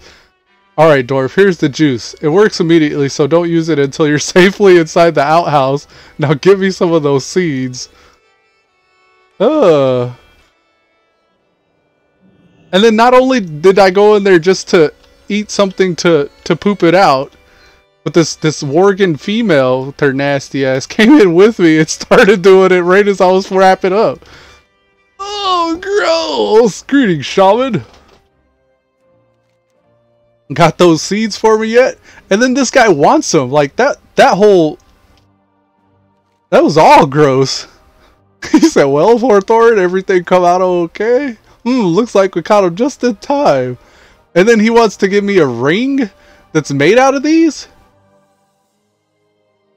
Ugh. I'm still checking to see which one's the best. Hold on, I want the best one of those shit rings. But yeah, anyways, my idea currently is the recurring themes. I want to identify recurring themes in the videos and make clips of my long episode format videos of those short little snippets. Like sometimes it's just a goofy highlight, but then like other things like cuz chats, I'm going to come out with another episode. It's either going to be 3 or 4, and either today or tomorrow or this next coming or this week, I'm going to be coming out with the next episode of Cuz Chats, and it's a good one. This next one's going to be a good one, so keep an eye out for that, because we're talking about guilds and the state of the game with cross servers and like how different servers have different populations and stuff like that. It's really around what the reason why I created Thorthord is pretty much what this next Cuz Chat's going to be about. But then also, like, Cuz and I end up touching on a topic as well, like kind of what I was starting to address earlier when I was talking about like the experienced players and the new up and coming players, and what the game looks like to essentially a noob versus like somebody who's more experienced with the game. Like, I'd really love to get just first impressions of what like the world looks like to a new player, or dungeons look like to a new player. I remember that type of stuff blowing me away whenever I first started playing WoW. It's kind of the reason why I still even play today, is because like you could look anywhere in the world and point, and you could say, I want to go there, and you could just go there. And I think that was crazy. Like, whenever any other game that I played before WoW, that wasn't the case. There's always like some invisible wall that you would hit before you could get there. And I wonder if that's still as impressive as it used to be to me, like to other players. What was that we did earlier before DTK? Was that slave pins or underbog? Here, let's find out. Dungeons, slave pins, quagmire, rock. Okay, so it was slave pins. So, and we just did DTK. So we still need AN, Old Kingdom, Violet Hole, Gundrak, and these. Oh no, don't die! I hit a button and I started flying off into the ground. Nader says, yeah, cross-server stuff is sort of a mess right now. It kind of is, and they just recently allowed you to do even mythic, like mythic and Taurus the Burning Throne. Mythic raiding is now available cross server, and part of the reason why I made this character on this server was for that reason. It was like anytime I made a character on any server different than Kulturas or Blade Fist, was just to try to see what those groups or clusters were able to do that I wasn't able to do on the server that I'm on. Because, like, for example, this Dalaran server here, just way more populated. People are a lot more social and friendly, and maybe it's the battle group or the server cluster, or I don't even know what, but it's almost like if you visited, like, let's say you come to visit Texas and you're from Indiana. Well, like, what's your impression of Texas? It's like, wow, people are a lot friendlier. Maybe people are assholes in Texas. Like, I don't know either way. Like, maybe your experience in Indiana, though, is a lot different, like, out in the world doing daily things than it would be in Texas. You know what I mean? And I've lived from, like, West Coast to East Coast, so I've kind of seen that for myself in a certain sense. Like, growing up, certain areas were, like, inherently just, like, there were more closed-minded people, or like more aggressive people, or like in Florida there were more lesbians, older female lesbians that I had seen ever anywhere else in the world. But that could have just been because I was a teenager and that was something I was curious about at that time. Like but I mean, did not go off on a tangent or anything, but like, you know what I mean? Like the first impressions things. Like, I don't know also, like, how much of it is just, like, through my own perspective, that's the way it seems. Because I feel like there's a lot more of a warmer community that's actually trying on Dalaran, as far as guilds are concerned, and grouping and all that stuff is, than there is on the Kulturas and Blade Fist servers. I know y'all been hearing me say that a lot, too, but, like, it's true. Each time I log back in over here, it's like stuff happens, whereas like on the other servers, I don't know, like it doesn't seem to be the case as much. I'd be interested to hear if anybody else has had anything similar, like any similar sort of experience where it's like, oh, and then I found this server and these guys are awesome. Nader said, totally get that. Cool. I was wondering if I was just like sounding confusing or not. But yeah, I mean, at least here, I see these guys in guild, they're scheduling raids, and they're running mythics, and they're actively recruiting and helping out each other. And these guys will even group for, like, invasion points and stuff. Like, you could go into an invasion point and not even spend 2 or 3 minutes in there before it's over, because you could just find the biggest pre-made group that's running invasions, and all the people there will just, like, right here, Greater Rift Matron, like 2 tanks, 1 healer, 16 DPS. By the time you join that, the boss could even be at 20%, and then you get in the group and it's over, and there's like no social interaction there. It's essentially LFR, but even LFR has improved in a way too. So it's weird because, like, I don't really consider those, like, one way or another bad or better compared to the social, like, guild way of doing things, because it's really just like, I don't know, like, do you have time to chill and do you want to hang out with people, or do you just have a lunch break and you're just trying to get something productive done in the game?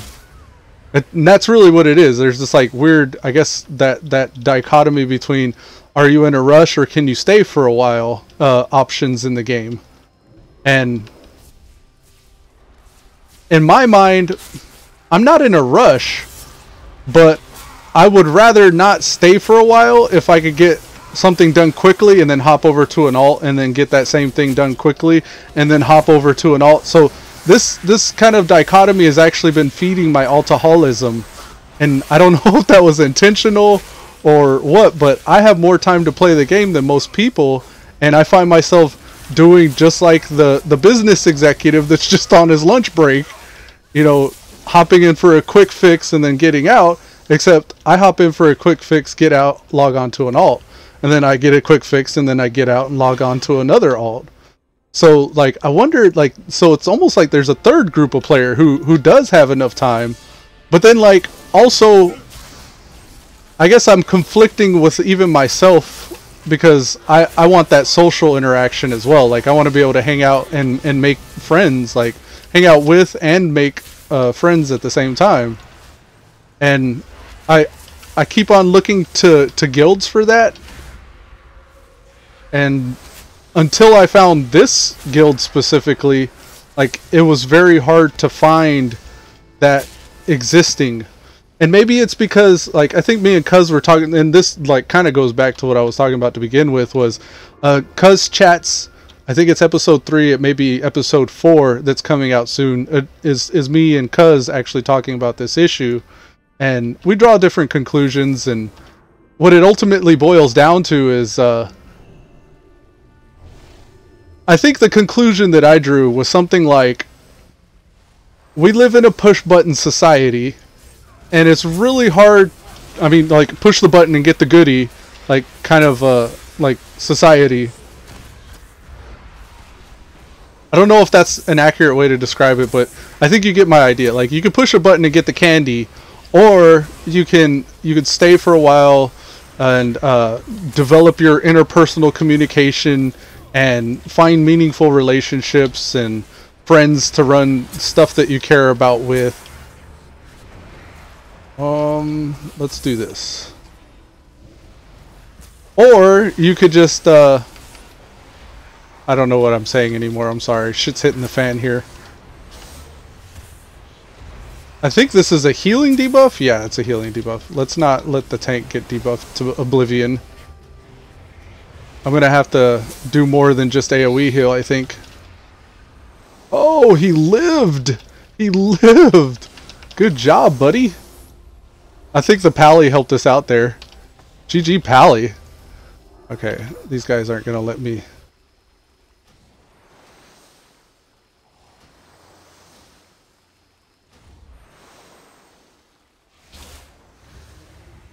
Alright, drink water, hurry. Drink water! Okay. Nader says, I'm gonna hit it, man. Have a good one. Alright, Nader, take it easy, man. Thanks for stopping by, and appreciate you helping out with the stream. Let me know if it was lagging and stuff. I'm gonna try to drink and get up here and heal. But yeah, all that stuff. That's pretty much the issue we're gonna be addressing in the next episode of Cuz Chats. Or that we have already addressed that I need to edit down and clip out in Cuz Chats. So keep an eye out for that. But yeah, that's kind of my goal with the stream, is like recurring themes, because I realize these are really long episodes, like I'm doing very long videos, and it's really just like, hey, this is me playing the game, take it or leave it. But I also want to like fragment off like some of the more meaningful interactions and recurring themes, and make smaller little mini segments of the more longer video. I think that that's a good idea. I'm taking inspiration from like my own preference of things that I like to watch and how I consume things, but like that's the best I can do. Like I actually don't know how other people take in, or how other people consume their content, so I can't really take inspiration from anything anyone else is doing. And oftentimes, like, you don't know why the streamer or the YouTuber or the content creator that you're watching does things the way they do. That's just how it is, so you don't question it. But like, I'm in that position where I'm like figuring it out while I go. I'm essentially building the plane as I fly it, or flying the plane as I build it, in a sense. And I think maybe I'm hard-headed because I'm doing it this way. Like, I just have to do it my own way. Like, I can't just listen to somebody who's been there or done it already and take their advice. And I kind of do, but it's like, okay, that's cool. I'm going to do it my own way. Because I realize, like, nobody watches 3 to 4 or even 5 or 6 hour videos. Like, they much rather have a short 5-minute video or 10-minute video or even 20-minute video in some cases. Because like you're oftentimes like, oh, I got a 5-minute break, I'm gonna watch this 5-minute video. You don't think, oh, I got a 5-minute break, let me tune into this 3-hour video.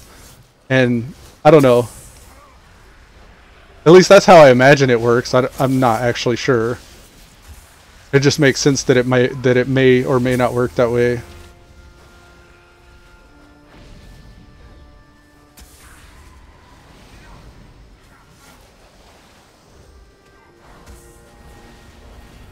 And I got this weird thing too, where it's like, while I'm doing these videos and these streams, and I know I'm like kind of I may be breaking the mood right now, and that's another thing, is like there's a certain mood I'm trying to create whenever I'm doing the videos, or even playing the game, where like I want immersion. Like I want to be immersed, and I also want the viewers to be immersed with me, but what I care about changes, and even like who knows like what what you viewers care about. Like you could tell me, but like that could be different from one viewer to the next, like what's important to each person.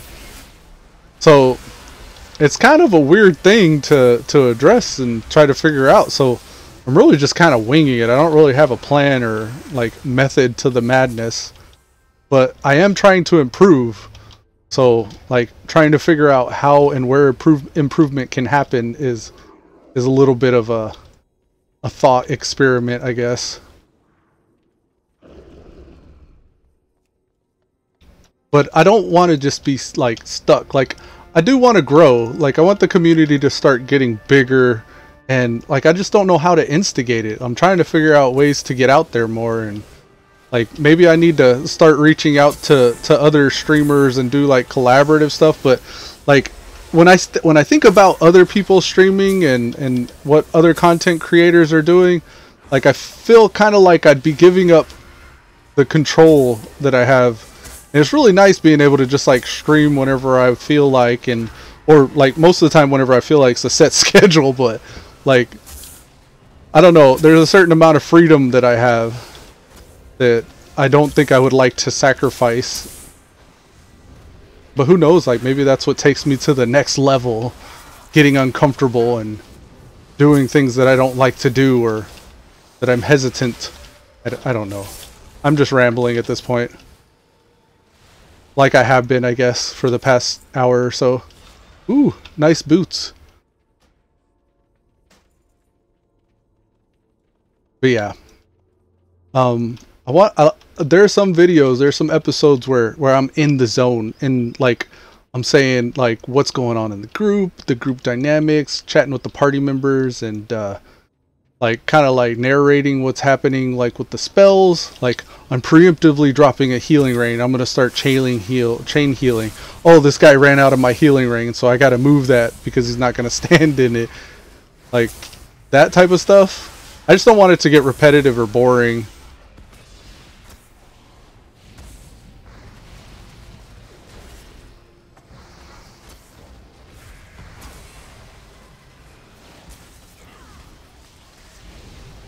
Little stun there for the Shadow Priest that's getting waylaid on.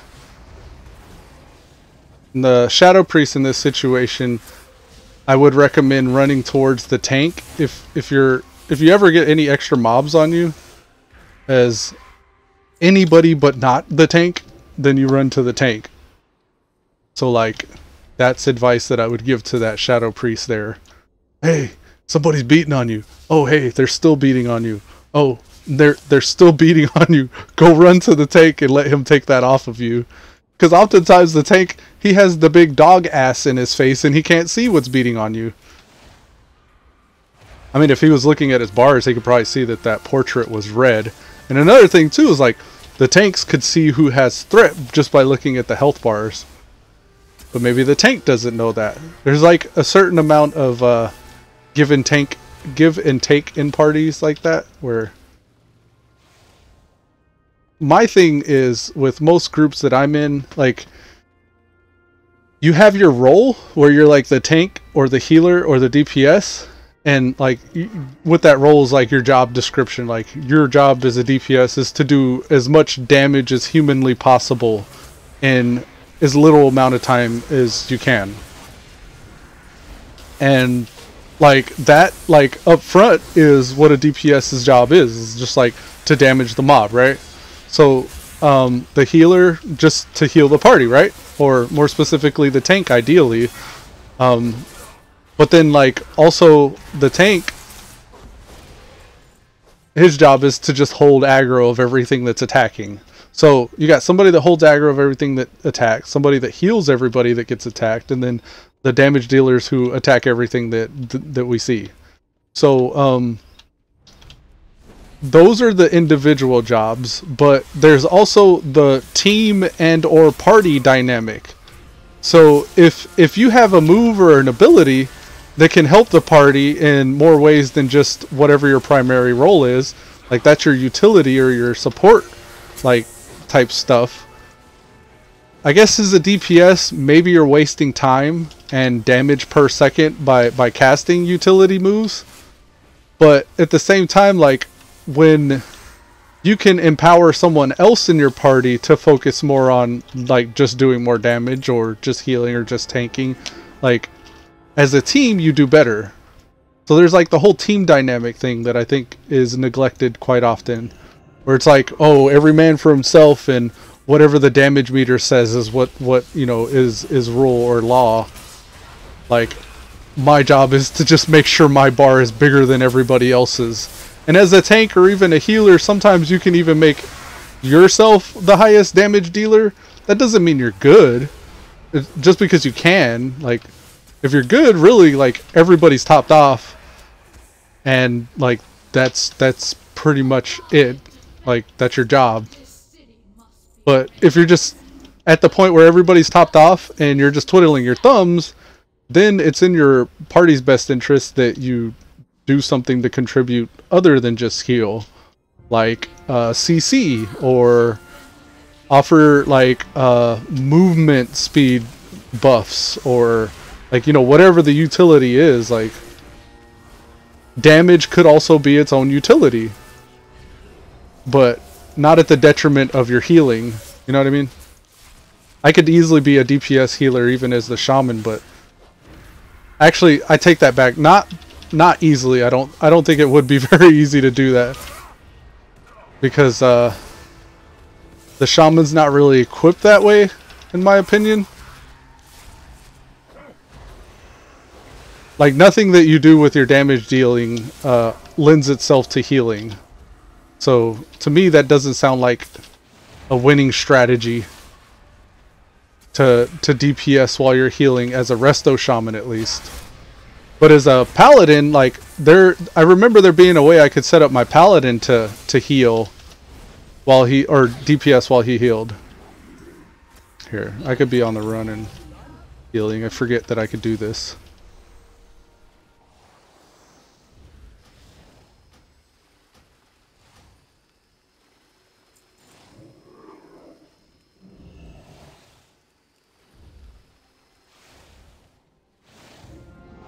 Okie doke, 99%. Safe travels. He got 99% XP. He didn't ding. Damn. Alright, I'm gonna leave.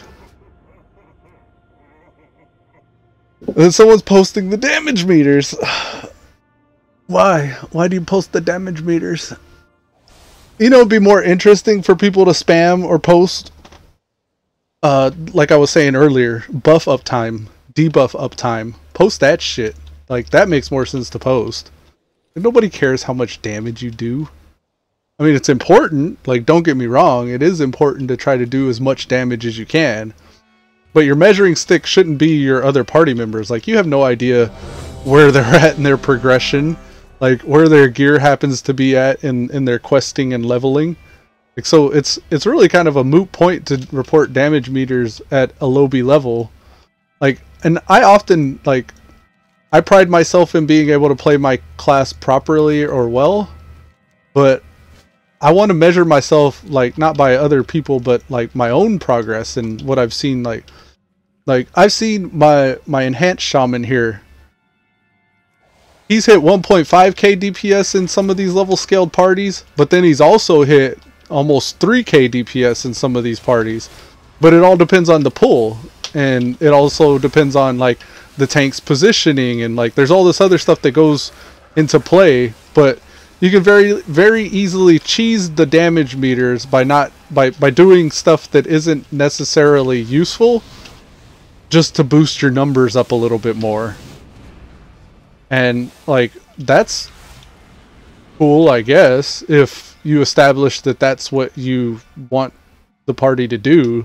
Like, hey everybody, let's cheese the meters and see how high we can get the numbers. Then like the gauntlet has been like thrown down, and like there's like an actual battle, you know, going on. What I like a whole lot less is this sneaky underhanded, I'm gonna pop all my cooldowns on this pull just so I can link the meters. Like that shit's a whole lot less impressive in my opinion. Just to say, hey, you know, I know we weren't actually competing here, but if we were competing, I'd be the winner. It's like, okay, so what are you trying to prove? Like, GG free, pat yourself on the back for me because you're so pro that you shadily, underhandedly outdid me without letting me know that it was a competition. You know what I mean? Like, maybe that's me being salty, but like I think that's often the case in most groups that you see, like these people padding the meters or topping the charts. It's like, it's less impressive if the whole team isn't benefiting from that. Like this lock just pulled, like that's not as impressive because he almost wiped our party. But if we were like a group of friends in Discord and like we were like, hey, watch, I'm gonna try to wipe the group. Let's see if the tank can hold aggro or something like that. That's a little bit more fun, but I don't know. I guess that's the social dynamic I'm kind of missing. Is I kind of wish that there was more of.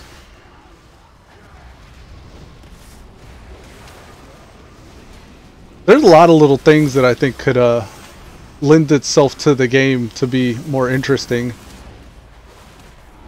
Like I thought that proximity chat would be kind of cool. Like, what if you keyed in, and when you started talking, your character's mouth started moving every time you would talk? Like, that's possible in other games. Why not WoW? WoW's done everything else most other games do. And then subtle little things like that I think would be cool.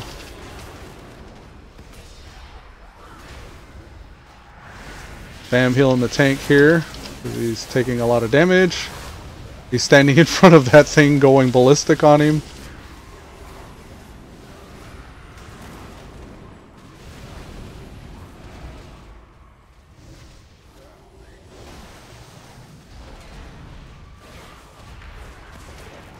Go, go, go, go, go! Heal thy tank.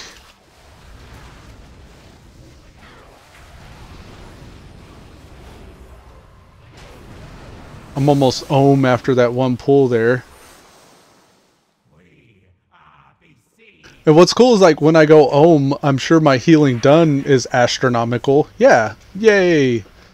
But I'm not topped off on mana enough for the next pull whenever I do that. And in my mind that slows us down a little bit.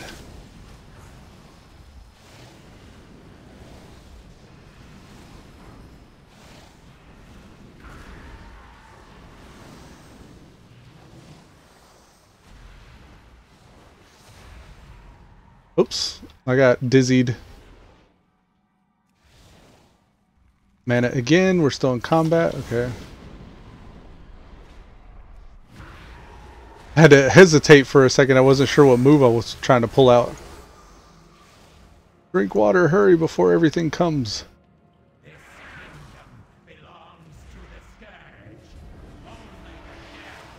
I am a lot more focused as a healer, it seems. Maybe I could hero now and then again whenever we get, like, I've actually forgot that I had heroism, but I'll do it now and then again at the last boss, I think.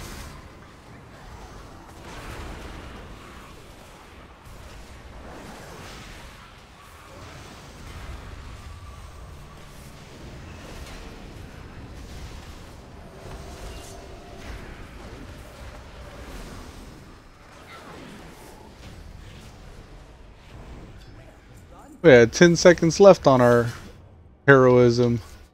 I hesitate whenever I say heroism because I want to call it lust. And I know it's not bloodlust on the Alliance side.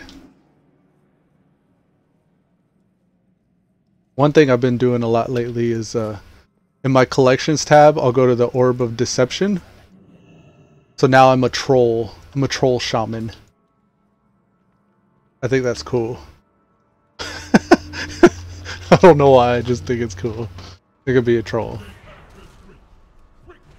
And then I'll also do Orb of the Sindori because Blood Elves can't be shaman. So it's interesting to see a Blood Elf shaman with the Orb of Sindori. Oh great, here we go. Let's start spamming our big heal. Well, this is our spammable heal, but I need to prepare my quick heal because he's going to start getting wrecked when these things enrage. Can I purge that by chance? No, I can't.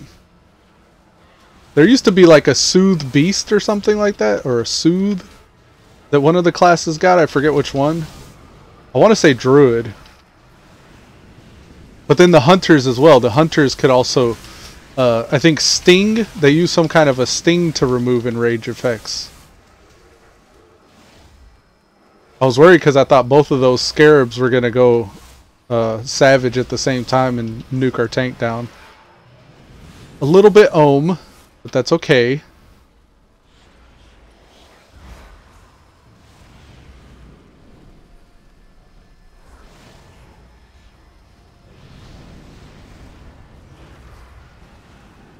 I'm trying to find out when my opportunity to drink is going to be. Trying to manage my mana somewhat efficiently.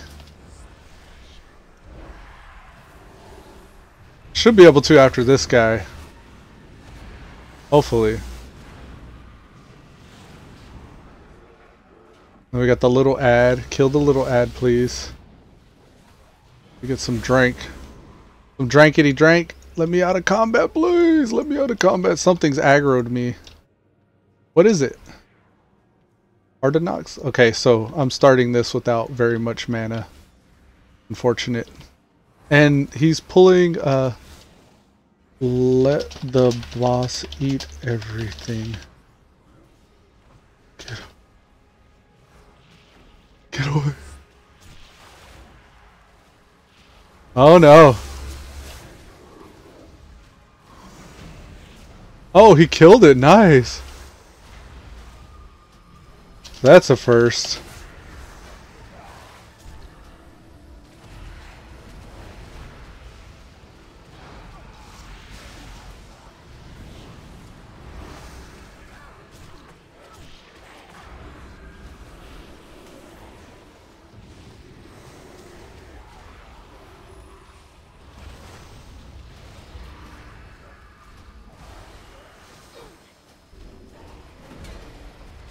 Oh man, spamming. The Void is not getting very healed though.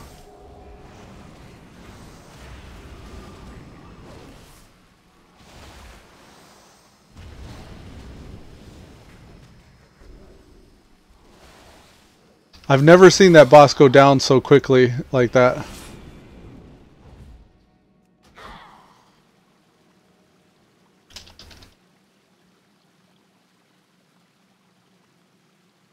Seen that boss down so quickly. Quickly with a Y maybe? I told him it's been a while since I've seen that boss get down so quickly. The lock says I pulled out the big stuff. I guess so. Cataclysm, so I guess that knocked everything down. Cataclysm, Rain of Fire, Infernal's Immolation. And then the tank was doing some pretty good damage as well.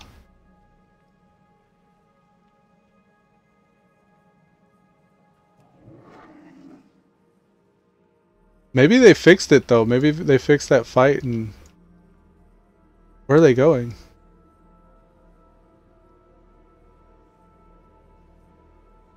Yeah, the past few times I've ran that boss, like the boss would get stuck in the tunnel, he wouldn't come up for a while.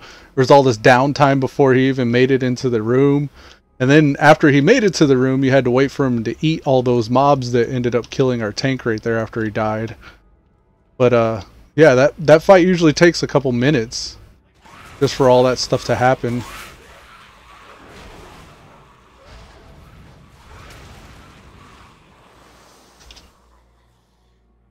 Alright. Now we're going to do our Orb of the Sindora. Now we're a Belf. Super cool Belf. Belf Shaman for the win. Belf Shaman. Fun. At what level can you get your artifact level? 1.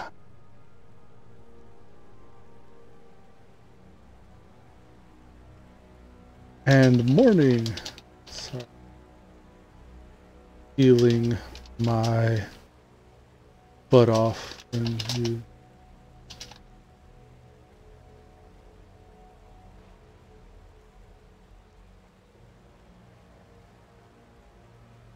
One of the guildies was like, what level do you get your artifact? I was like 100, and I think it was the same guy who logged in while I was healing during that Hardenox fight just now. So I was like, and good morning. What are these guys doing? They're like back here away from everybody a bit. Are we all good?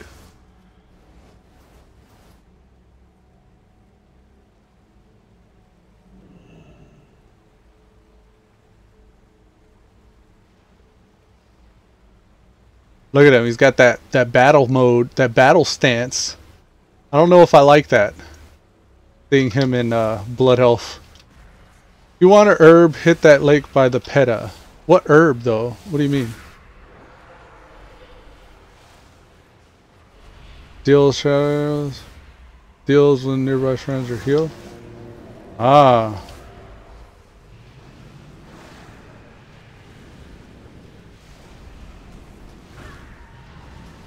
Spam heal. I think the Shadow Priest is actively helping us heal.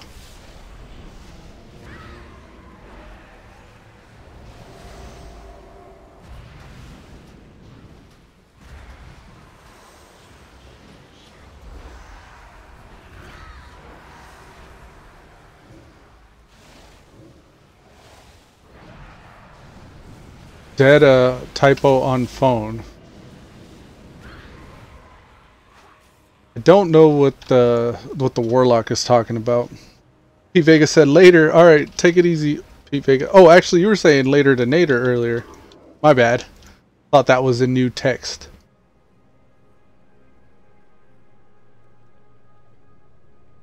Mytho says, well, I guess it's a good thing. Need to stay above ground first. What is he talking about? Oh, yeah. Because I told him, sorry, I was healing. He said, I guess that's a good thing because you need to stay above ground in order to even say hi. As opposed to 6 feet under, I guess.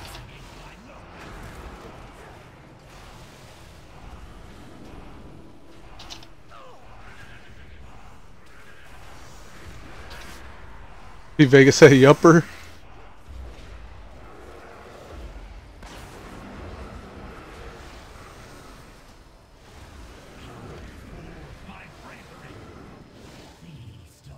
Okay. This is a fairly chill fight for me. A little bit of AoE damage, but it's like low group damage. Not too bad.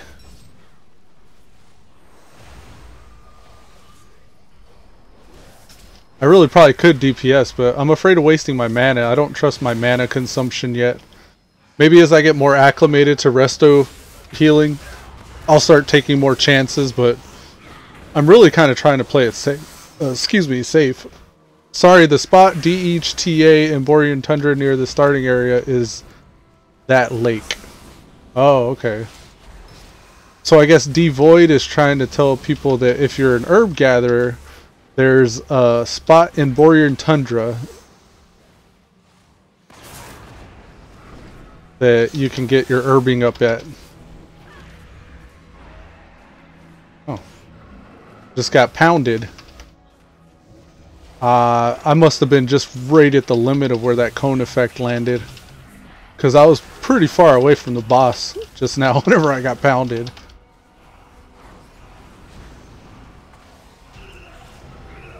Oh my word. Took a big hit before he died. He's eating the pound, that's why. You could see the boss casting pound as the tank.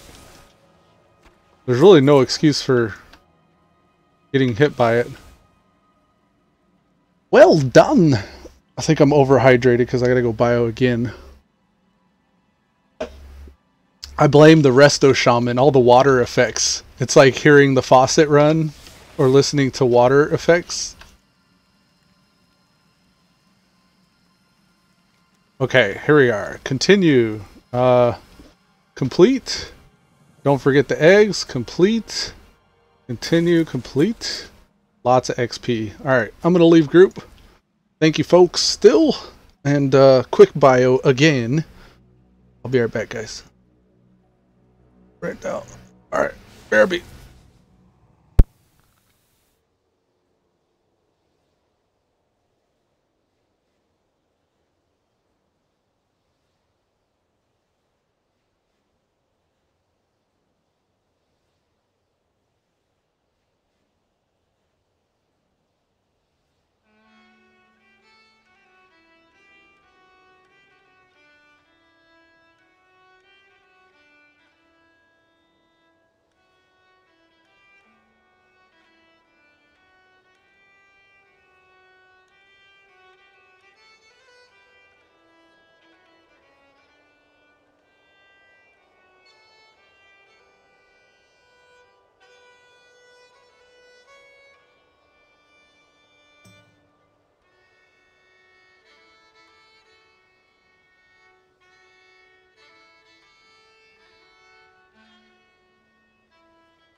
Alrighty, I'm back. Sorry about that. And that was, what was that? AN? Okay, done with AN. Let's go for the rest. Yeah, we're at a point now where we're doing so many of these dungeon quests, we're just going to get boosted straight through this expansion. Hopefully that's the case. We'll see. There's probably no reason for me to be out here trying to quest either. At least while the queues are popping like they are. Maybe if we do all the quests for all these dungeons, we'll take a break from dungeoning. Or maybe we'll get burnt out of doing it before we even finish. I don't know. Nobody in the guild we can group with just yet. So that was a level 51 Rhett Pally asking when you get your artifact weapon. Those guys must be really new to the game. Interesting.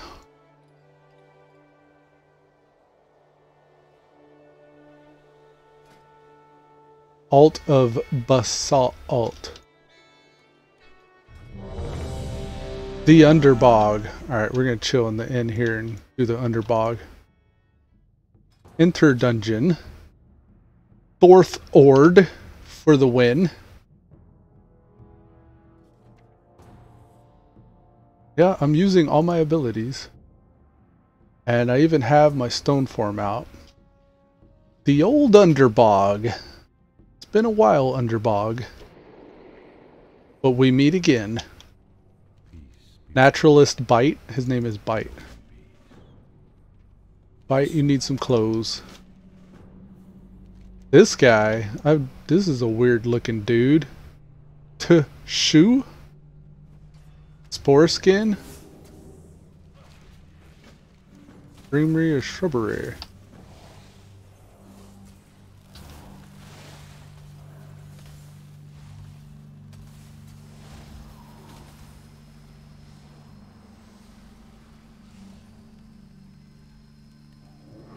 And I gotta remember, once I hit 65, I could probably get a better water as well. Oops, got turned around there somehow.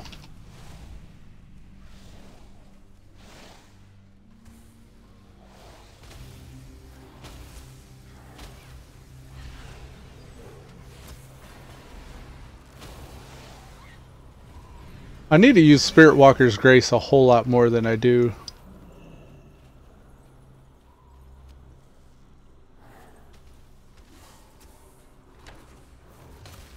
Otherwise, there's no point in me having it, and I should switch the talent out.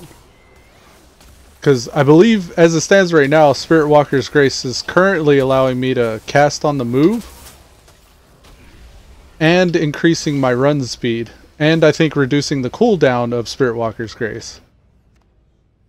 And there's no point in all that if I never use it. Like right there, that would have been a good opportunity to use it. But I need to train myself to... Oh my word. Here, let's put a stun totem down.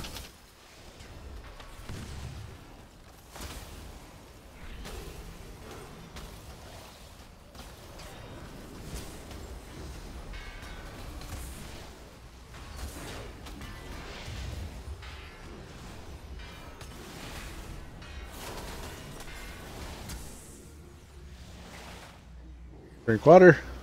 If I could drink water on the move, that would be useful. That'd be something I'd use all the time. Drink water on the move. Get on it, Blizz. Alright, Spirit Walker's Grace is active, and we're gonna run up and start spamming some heals.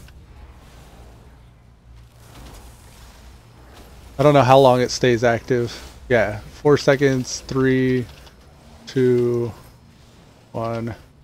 Drink water while we have an opportunity. They're pulling everything. Okay, so we got a confident tank here. Confident or reckless? You decide. Okay. Let's do this.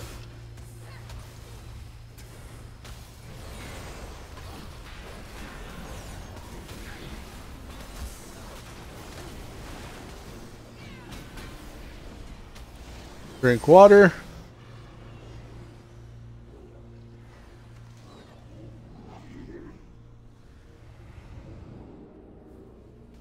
These tanks are so squishy, I get paranoid.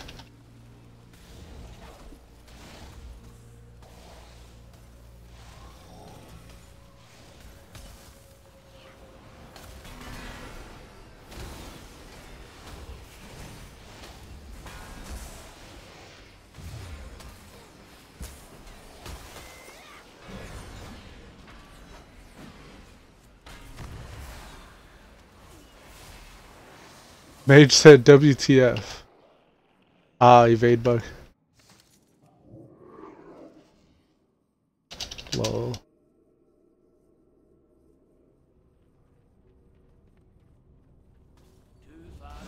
Oh, this tank is not wasting any time.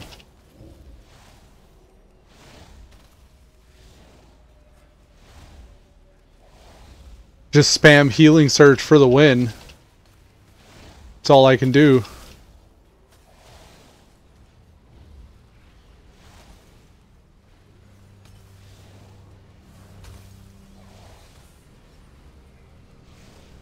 Drink, drink, drink, drink, drink. So maybe this tank's gonna be the one that's making me use Spirit Walker Grace. Drink, drink, drink, drink, drink. Get full mana. Here we go. Okay. Spirit Walker's Grace.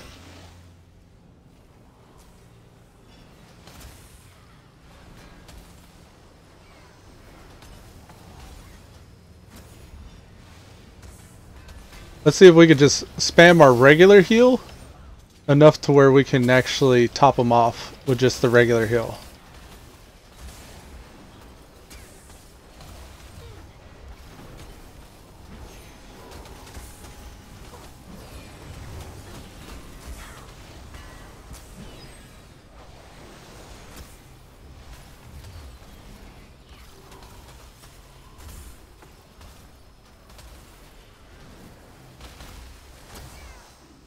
Oh, we gotta spend the quick one.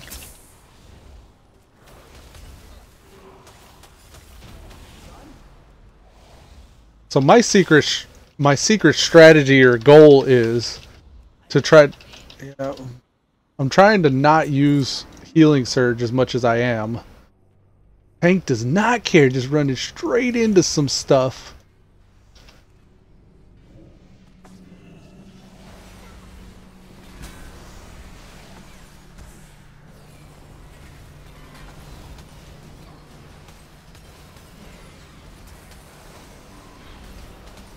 Now, if the tank would have trusted me there, I could have saved him, but he lay on hands.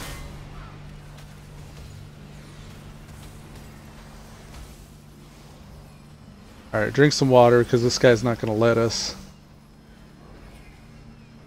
I'm trying not to make him wait for my mana.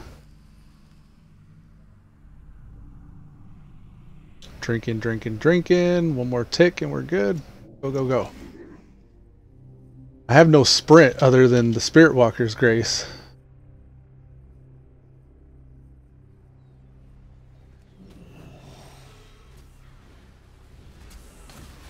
The best thing I could probably do is get a lead on him, maybe.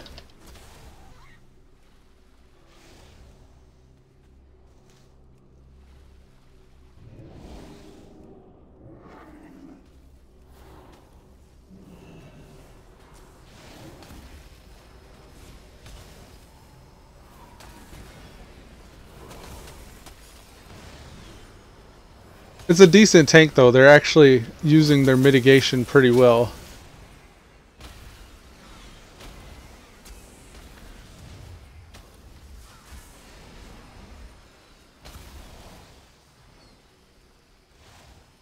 Or at least as far as I can tell, it seems to be the case. I'm already topped off. Sweet.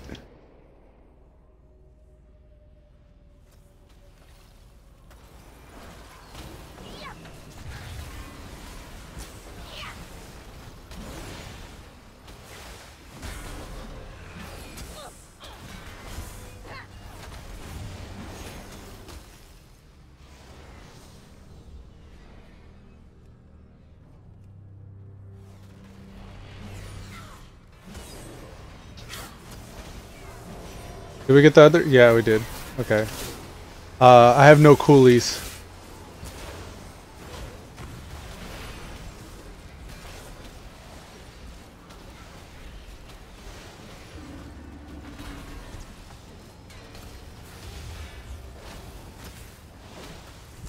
Here comes a lightning totem.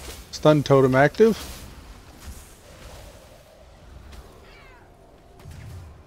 Nice.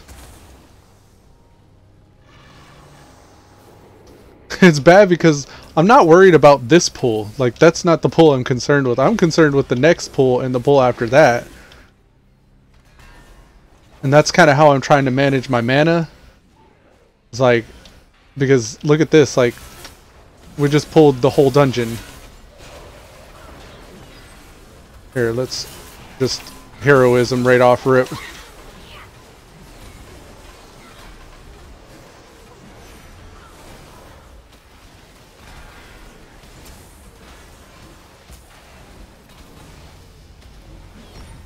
Yes, opportunistic ding. I got all my mana back there.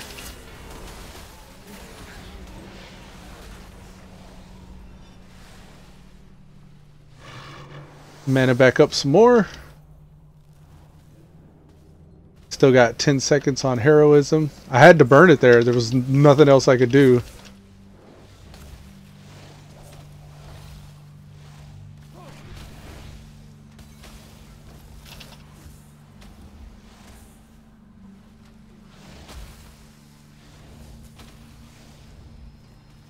Got me just spamming my healing surge. I don't like to do that.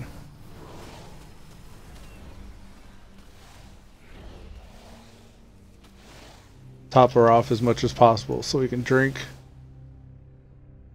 Go, go, go, go, go. Keep drinking.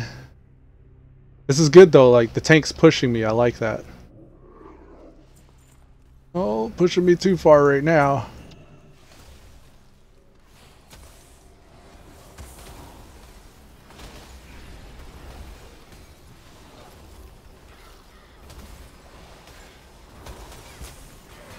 I don't know if I can catch up. I'm trying, I'm trying. Mana up. Don't know what this boss is gonna have, so I want to make sure I'm topped off. Okay. Spam, spam, spam.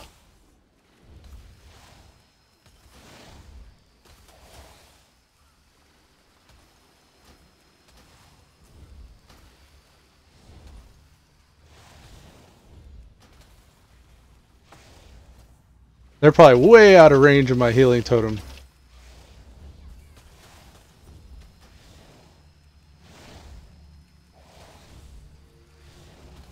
I'm just gonna go ohm spamming healing surge here. Thug life. Oh geez. This is good though, I like this. I'm definitely engaged. Okay, hurry up, hurry up. Cloak a healing raise? I've never had that cloak before. Cool. Where's the jump? This way. Okay. I'm coming. Don't leave me. Go, go, go, go, go. Catch up to these party. Okay, so they got that guy discovered. That's cool.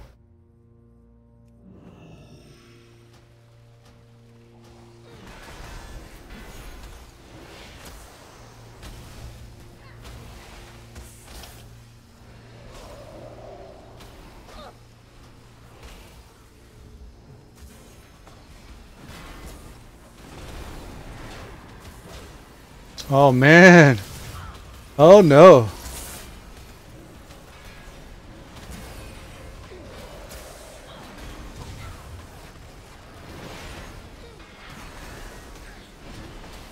Thought I already dropped my healing stream. Did something refresh it? Or did I not actually drop it like I thought? May not have just dropped it like I thought I did. As soon as we can get out of combat, we're going to need to drink. Our MP5 is actually pretty legit right now. Did our gear bump up or something? 99? I think our gear may have bumped up. We must have hit one of those thresholds in our leveling where our BOA kind of got a little bit more legit than normal.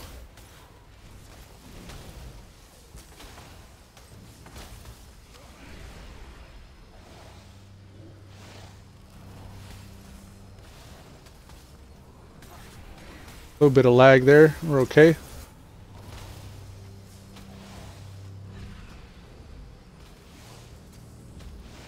Feels like there's something missing. Like when the tank starts getting really low, it almost feels like I should be able to just throw something on them to help them. But instead, like, I got totems, so I do like totem stuff. I don't know. Maybe I get it later on, and that's probably what I'm wondering. Because it feels like there's more I could do sometimes. Like when shit hits the fan. More than just the cooldowns that I have at my disposal currently. And I'm really making use of that stun totem. Almost on cooldown if at all possible.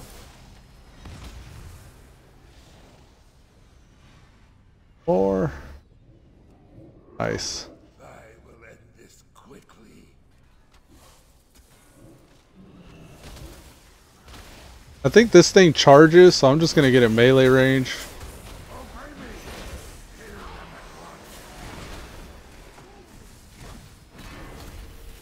Oh, gross.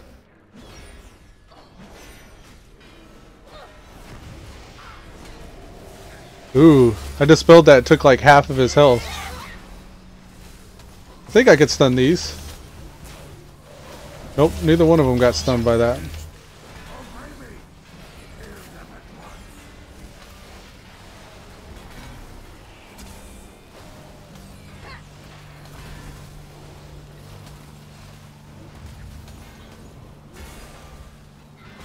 I almost want to switch healing surge out for the healing wave. On my buttons, like, I'm used to spamming my number 3 button so much. And I find myself almost exclusively spamming my inefficient heal just to keep up.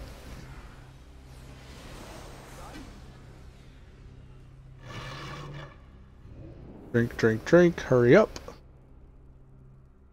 I'm digging this though, like I feel like I found my niche with the Shaman right now. The whole healing bit, surprisingly enough.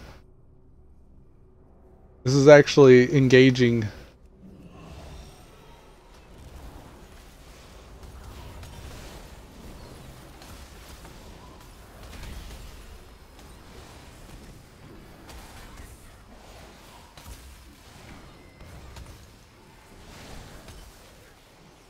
It's weird. I'm being on the other side of a paladin using lay on hands, like seeing it from the healer's perspective. I actually kind of feel like a failure whenever I see a paladin use lay on hands. I'm like, oh, like they just used their biggest cooldown. Like I'm not doing my job well enough. Well, maybe I'm like overthinking it. Like, I don't know. I should think more like, hey, they got to use an ability they rarely use. But I don't know, that's the second, maybe the third time I've seen a paladin lay on hands while I'm healing. And I've only been healing for just a little bit. I got this rain right here just in the middle of everything that's not doing anything. I can't even dispel that yet. Okay. I was just gonna let that one run off until we saw another. Sure here why this is the case.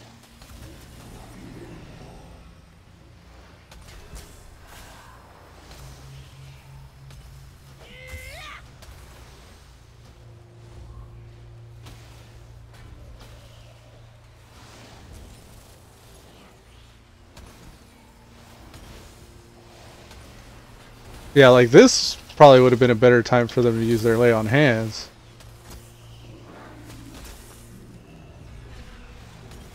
There's really no good place for me to drop this healing rain. Kind of just like chasing everybody with it, but not really able to keep anyone inside. I think I need one more plant. Is there any more plants anywhere? Thank you, folks. What? They pinged the map somewhere? What happened?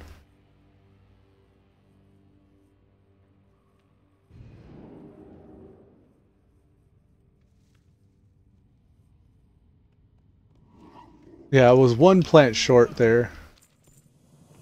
I may need to go back through the dungeon and find the one that I'm missing. Restore health when you kill a target or restore mana.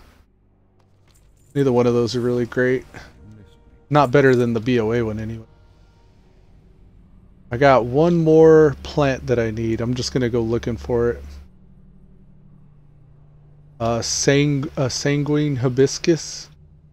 Or sanguine... Yeah, hibiscus. However you pronounce that. Here's one here, but I don't think I could get it without aggroing. I'll come back to that. There's another one there, but I can't get it without aggroing. Maybe he'll pat far enough away for me to sneak in and grab this one. Yeah, I think he's already far enough away. No, he's turned around. Here's one. Okay, we don't need to worry about any of those guys. We'll just go here. Well done. There we are. Cool. Let's go turn this in. That way we don't have to come back to this one. There's a few dungeons I think yeah, Utgard Keep for example, and the Nexus I still gotta run. Arcane Splinters and Fresh Legs. Scout Valerie wants you to investigate the battle coming from the northeast.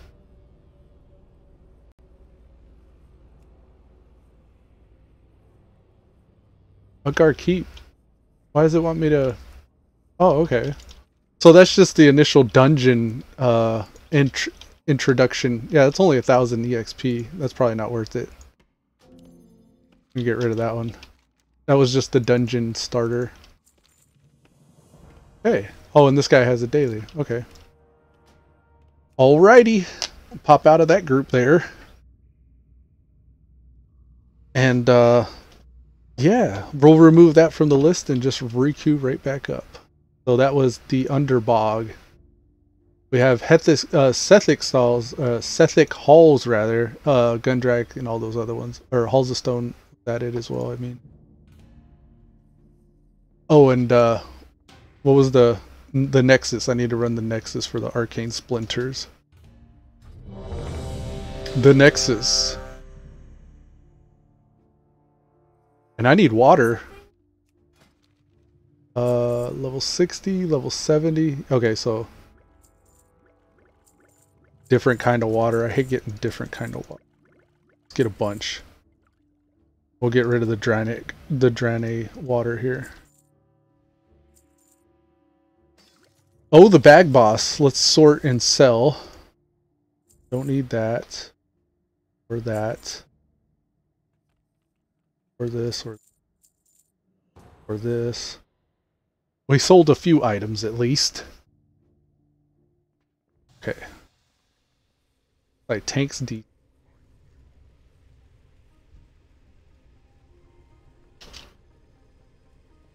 Howdy, folks.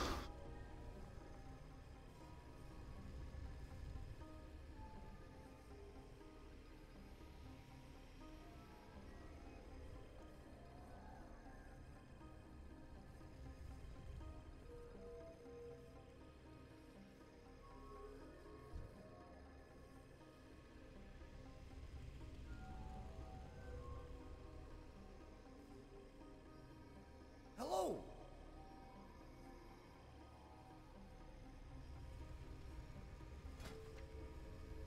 Did the tank just completely DC? Like, what happened? Oh, no, there he is.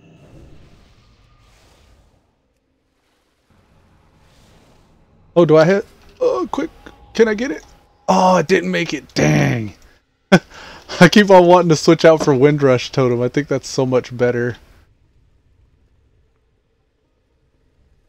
I mean, Spirit Walker's Grace is nice, but we're not in a mythic or anything. Most of the time I can get away with just planting and healing.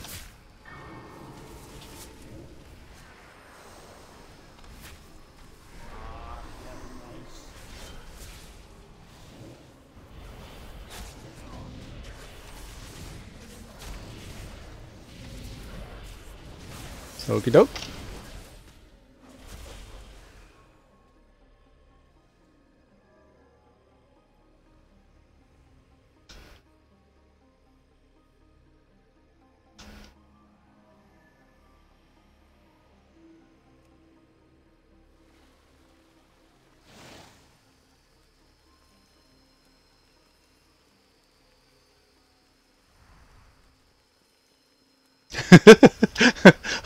If you start jumping in a party, like you start instigating others to jump as well. I used to always do that. Every run I was in, I would be just sitting there jumping everywhere. It's harder to accomplish as a caster, but as a melee DPS... Oh, come on. The silence...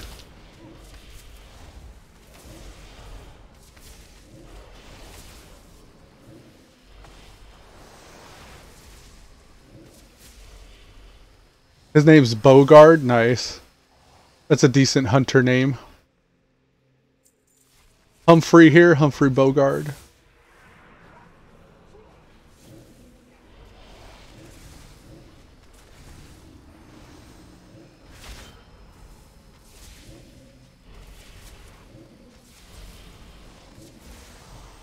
I kind of miss Tremor Totem. I'm thinking about this boss coming up, and we got a fear mechanic that we're gonna have to deal with. With Tremor Totem, I'd be able to dispel that fear, but I no longer have that in my toolkit.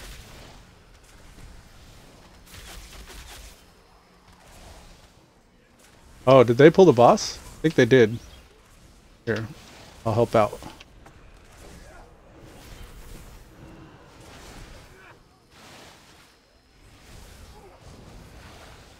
No, they didn't. They didn't pull the boss.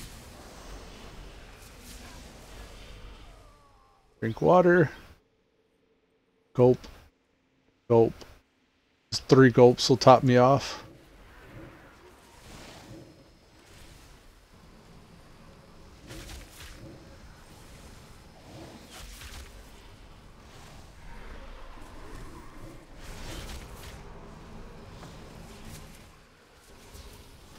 There it is. I knew that was coming, so I just started already casting Chain Heal. The boss started doing his AoE spin to win.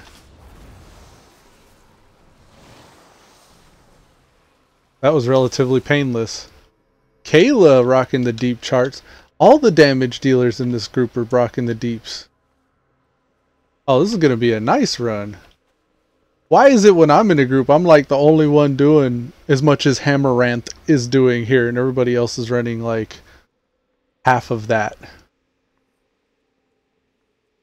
Hammeranth is lagging? Oh.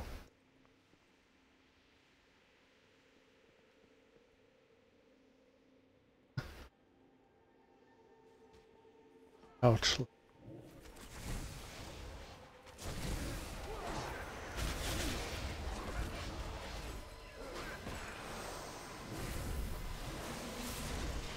Oh. There's a lot of people that are getting some lag lately. I wonder if that had something to do with the storm surge that came through.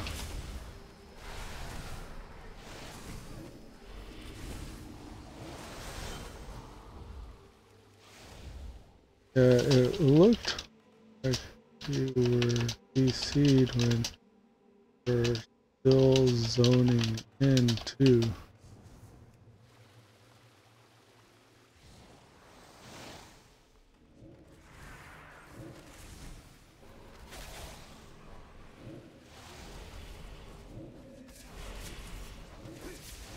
Here come the shit.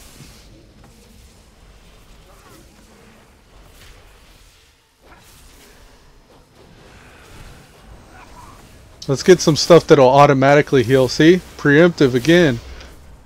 Got that healing stream totem off before the silence. Because I figured that they were going to start silencing me. Alright. Is this the lock? Yeah, let's top the lock off.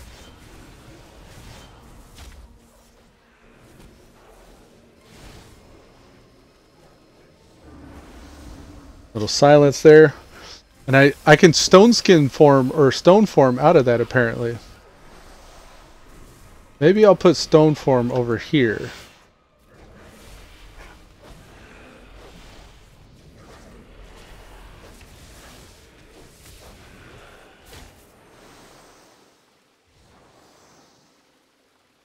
Drink some water.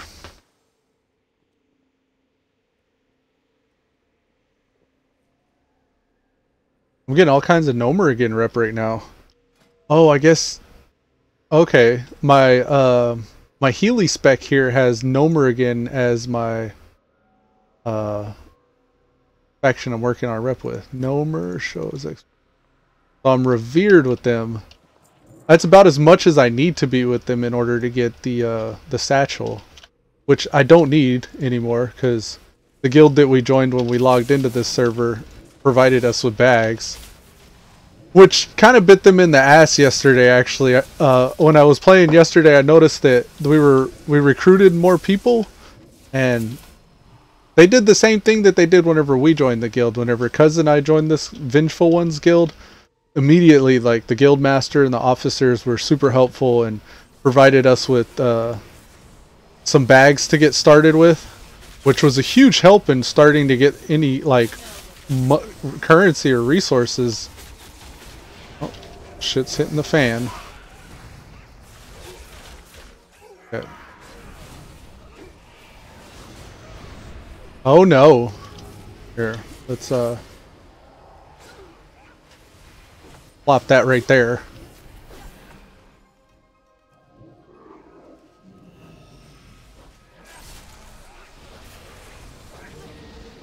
Oh, that spinning and bouncing around thing's probably a good place to start using that Spirit Walker's Grace, come to think of it.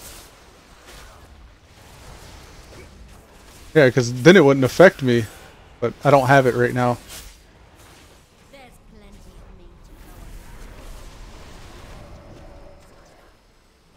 These things are stunnable, so I'll stun them. That'll allow me to get some unmolested heals off.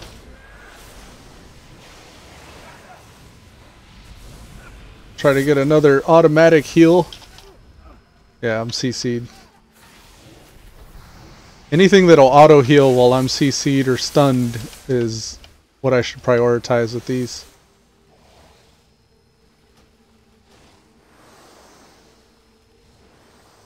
Now to finish the job. Damn the luck.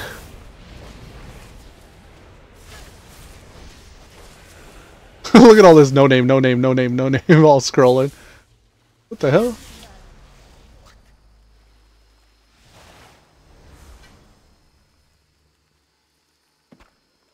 Nice. Let's go ahead and drink up while we can. Catch up with them. We are drinking. Yes, we are drinking. Nausea intensifies.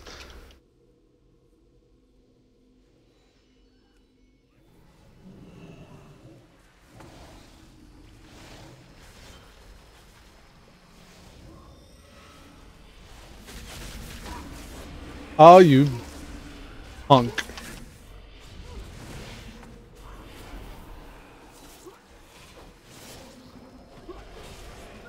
I got you, tank. Don't worry. I'm on the case.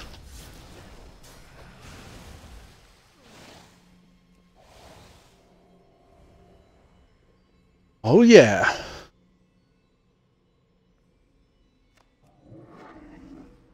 $3.7K, $3.6K. This is a big boy group here.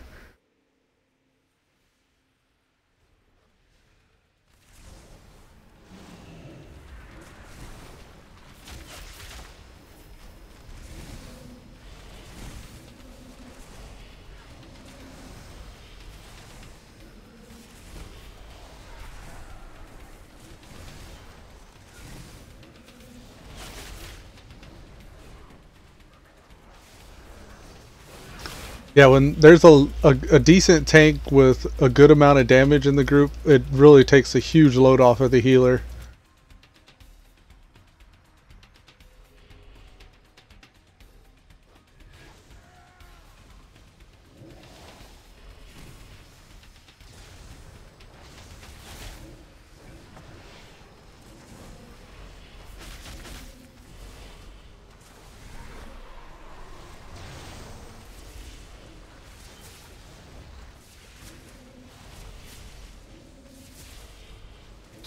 I was gonna throw a lightning surge totem, but it didn't look like we really needed it.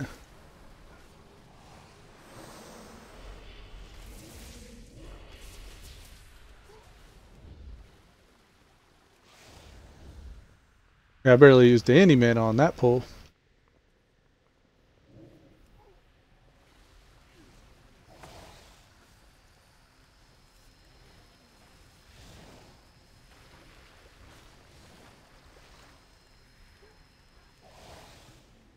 Oh, someone's pet just ran around.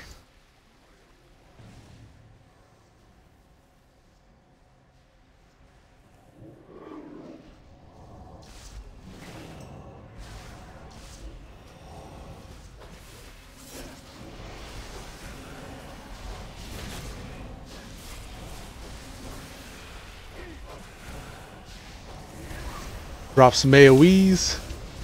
Draw some chain heals.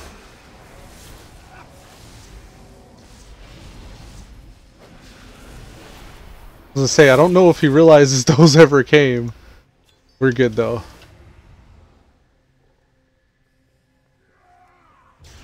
That yell. Nice.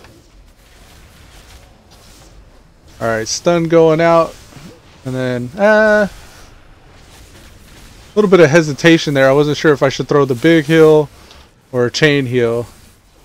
When just two people take damage, I'm less inclined to throw a chain heal.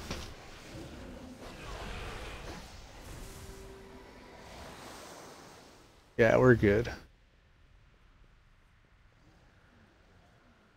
I I need to remember to get some arcane splinters this time. That's the whole reason why we're running this.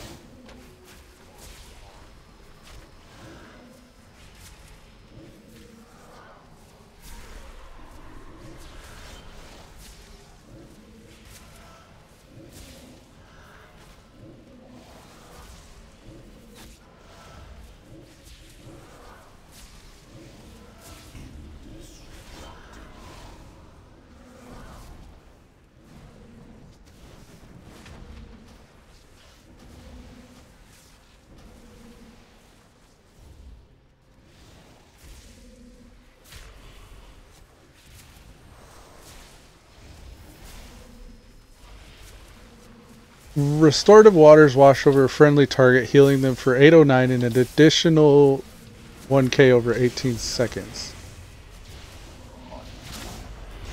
I don't know where it is, but I remember there being some kind of a mechanic. Maybe it's tidal waves. No, it's not that. I remember there being a mechanic that, and I don't know if it was a passive or a talent or what, but there was something that allowed my Riptide targets, or targets with the Riptide hot on them, to receive increased healing from my next chain heal. I'm trying to keep little things like that in mind as I'm playing. Mastery, deep healing, increases healing based on health heal. Surge. Critical heals refresh. Mana.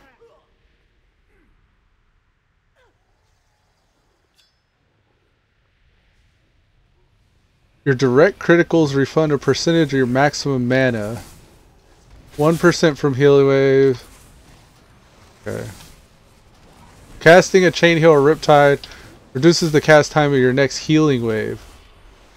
Oh. So I should be like weaving a little bit more than I am. So like what it's saying is I should healing wave. Now I have no tidal waves, so chain heal or riptide. Then healing wave. And then, okay, so for each healing wave or riptide that's cast, I get 1 stack of tidal waves, which see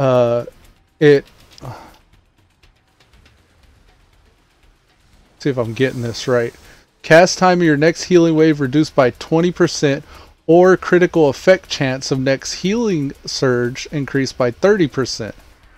So I can instigate crits with healing surge or quicker cast times with healing wave. Healing wave's currently a 2.7 cast, but right now it's a 1.8 after I get a tidal wave. So I should be weaving a little bit of my spells like in and out of healing wave and Riptide. Oh, he went right. I didn't notice that. That's this is probably a left-handed player. Oh, and I'm grabbing more. We finna get fancy. I just like ass pulled. You've heard of face pull, but have you heard of ass pull? It's a more advanced version of the face pull. Okay, I should be weaving, remember? I'm weaving. My cast time's like mad slow though. And these things need to get interrupted, please.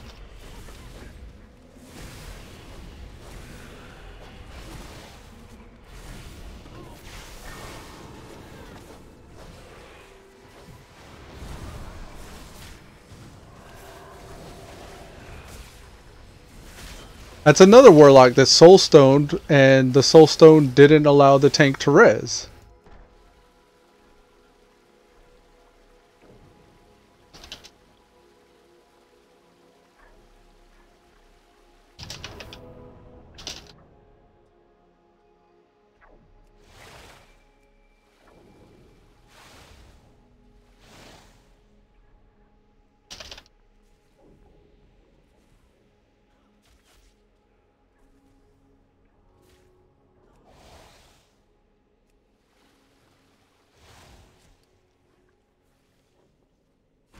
I just told the lock, I guess Soulstone doesn't battle res until later levels, because that's the third Soulstone I've seen that actually didn't res. In your spell book, you can see inactive stuff. I think it should say somewhere something about Soulstone.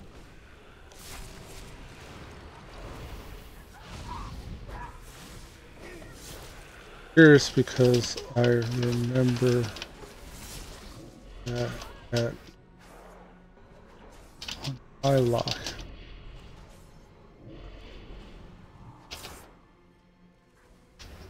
I told him in your spellbook you could see inactive stuff. I think it should say somewhere, like in these inactive abilities for the Warlock, when you get the Soulstone that reses. And I told him I'm curious because I remember realizing that on my Warlock.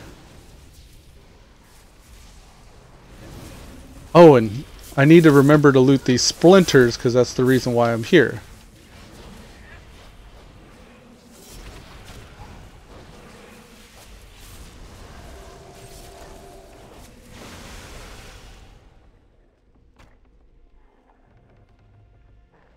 Oh, there's an arcane splinter. I need 2 more. Is there one that I missed somewhere? Ah, okay. Yeah, I see.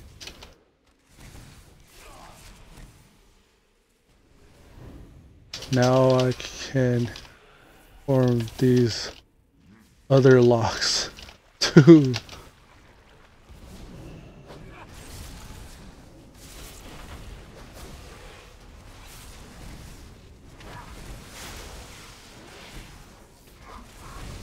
He said, yeah, that's good to know.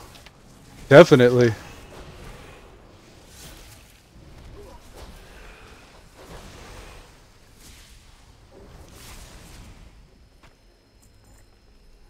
Yeah, so there's now a skill check when you notice someone eating it that you can toss it on them, I guess, before they die.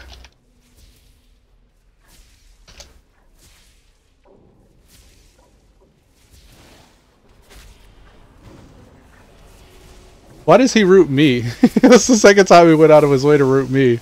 I only just walked up and he was like, root, like immediately.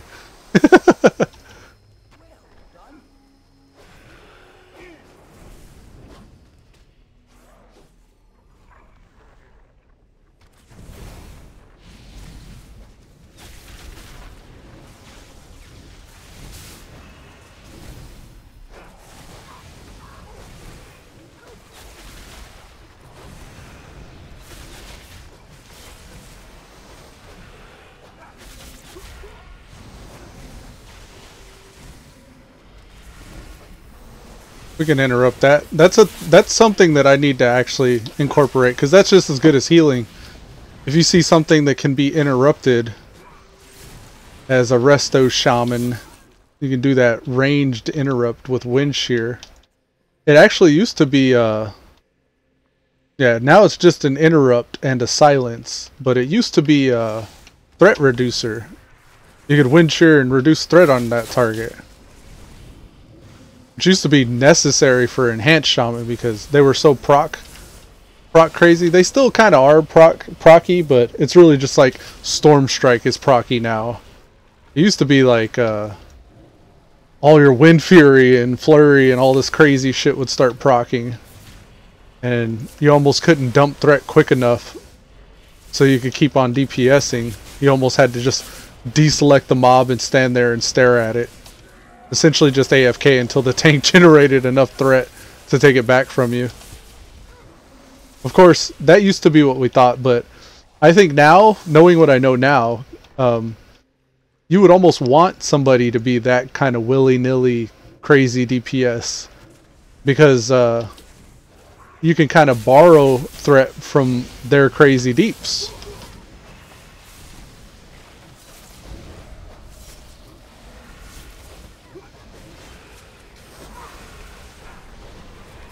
You know, knowing that what I know about Tidal Wave now is gonna make me a more efficient healer as well. 'Cause now I can instigate crits on my healing surge, and I can get off quick heals with my interrupt tranquility, please. And now I can get quicker casts of my efficient spell off, which is essentially like casting a healing surge. Because the reason why you choose healing surge over healing wave isn't because it heals for more, it's because it heals faster.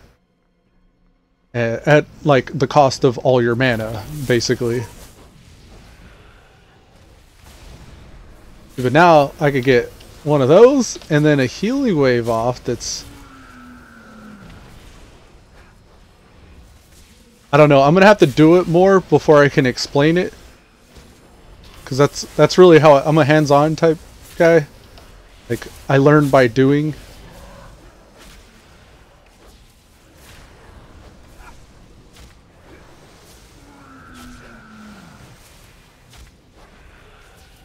Efficient heal. We got 2 efficient heals going off really quick. And now we can get a crit heal because he's starting to eat it. Get that healing wave. I don't know. I almost wanted to drop Spirit Link. Yeah, let's drop Spirit Link. Thug Life. And then we'll Cookie. Spirit Link with the lock cookie is pretty OP, by the way. Because it like evens everybody's health out all at the same amount of health. So like if one guy's at 30%, the other guy's at like 70%, and another dude's at like 50%, what it does is it just finds the medium of all those. It like makes it to where like you're the Coven of Shivara all of a sudden, where everybody has a shared health pool, and it puts you all at like 80%. So everybody at 80% will be well, everybody that gets the shared health pool will be higher, a higher percentage of hit points if you burn a Hellstone right after you drop Spirit Link. So it's like a really quick and cheap and easy way to get everybody's health up a little bit all at once. I don't know if that makes sense the way I explained it, but I think you get the idea. This guy's got a dot. Arcane damage inflicted every 3 seconds. Let's take that off. We'll throw an efficient heal on ourselves. 2 efficient heals on ourselves.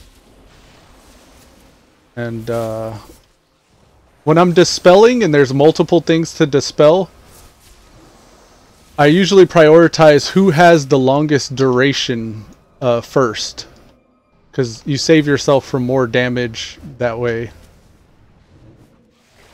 Over a duration. I feel like I'm gonna get smacked as soon as this thing wakes up, so let me get away.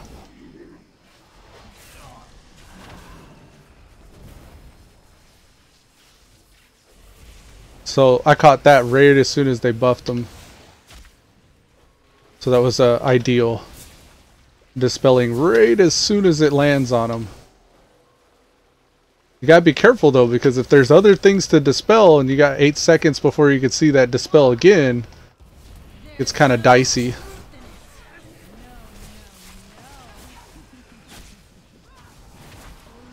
Actually, don't let me waste my mana. Of course, I found out that spamming those isn't really a waste of mana. Let's get 2 crit heals off. Crit and crit. Please keep moving. Jump and move.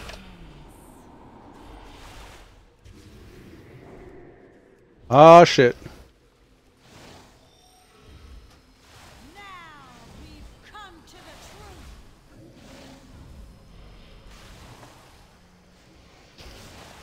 Shit's getting real.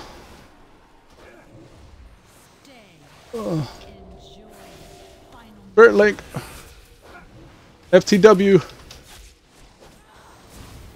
Tank's back. Watch that tail. Damn you. Why'd you point the tail at me? Get the tail away. No! Don't hit me with the tail. Ah! Jump or move. Jump it. Quit! Hit me with the tail. Come on, Bogart, don't die on me.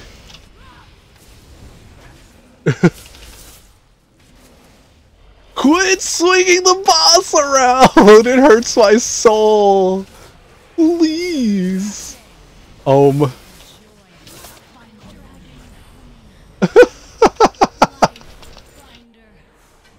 Preserve me. That was interesting.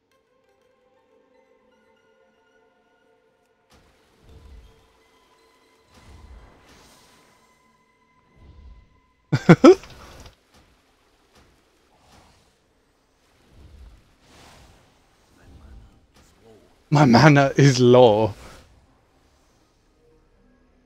Thank you, folks.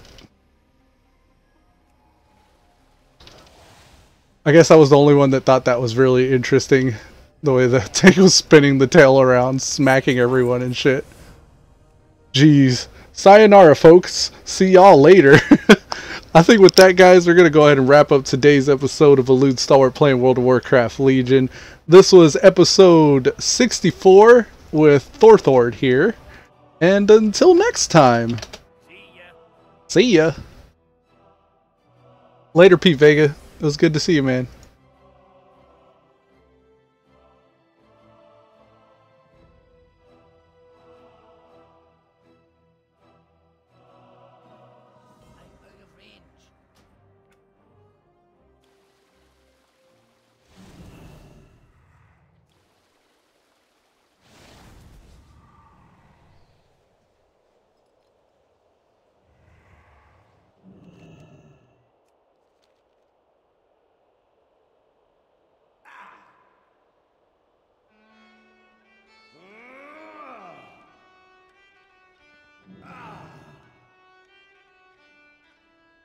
Ugh.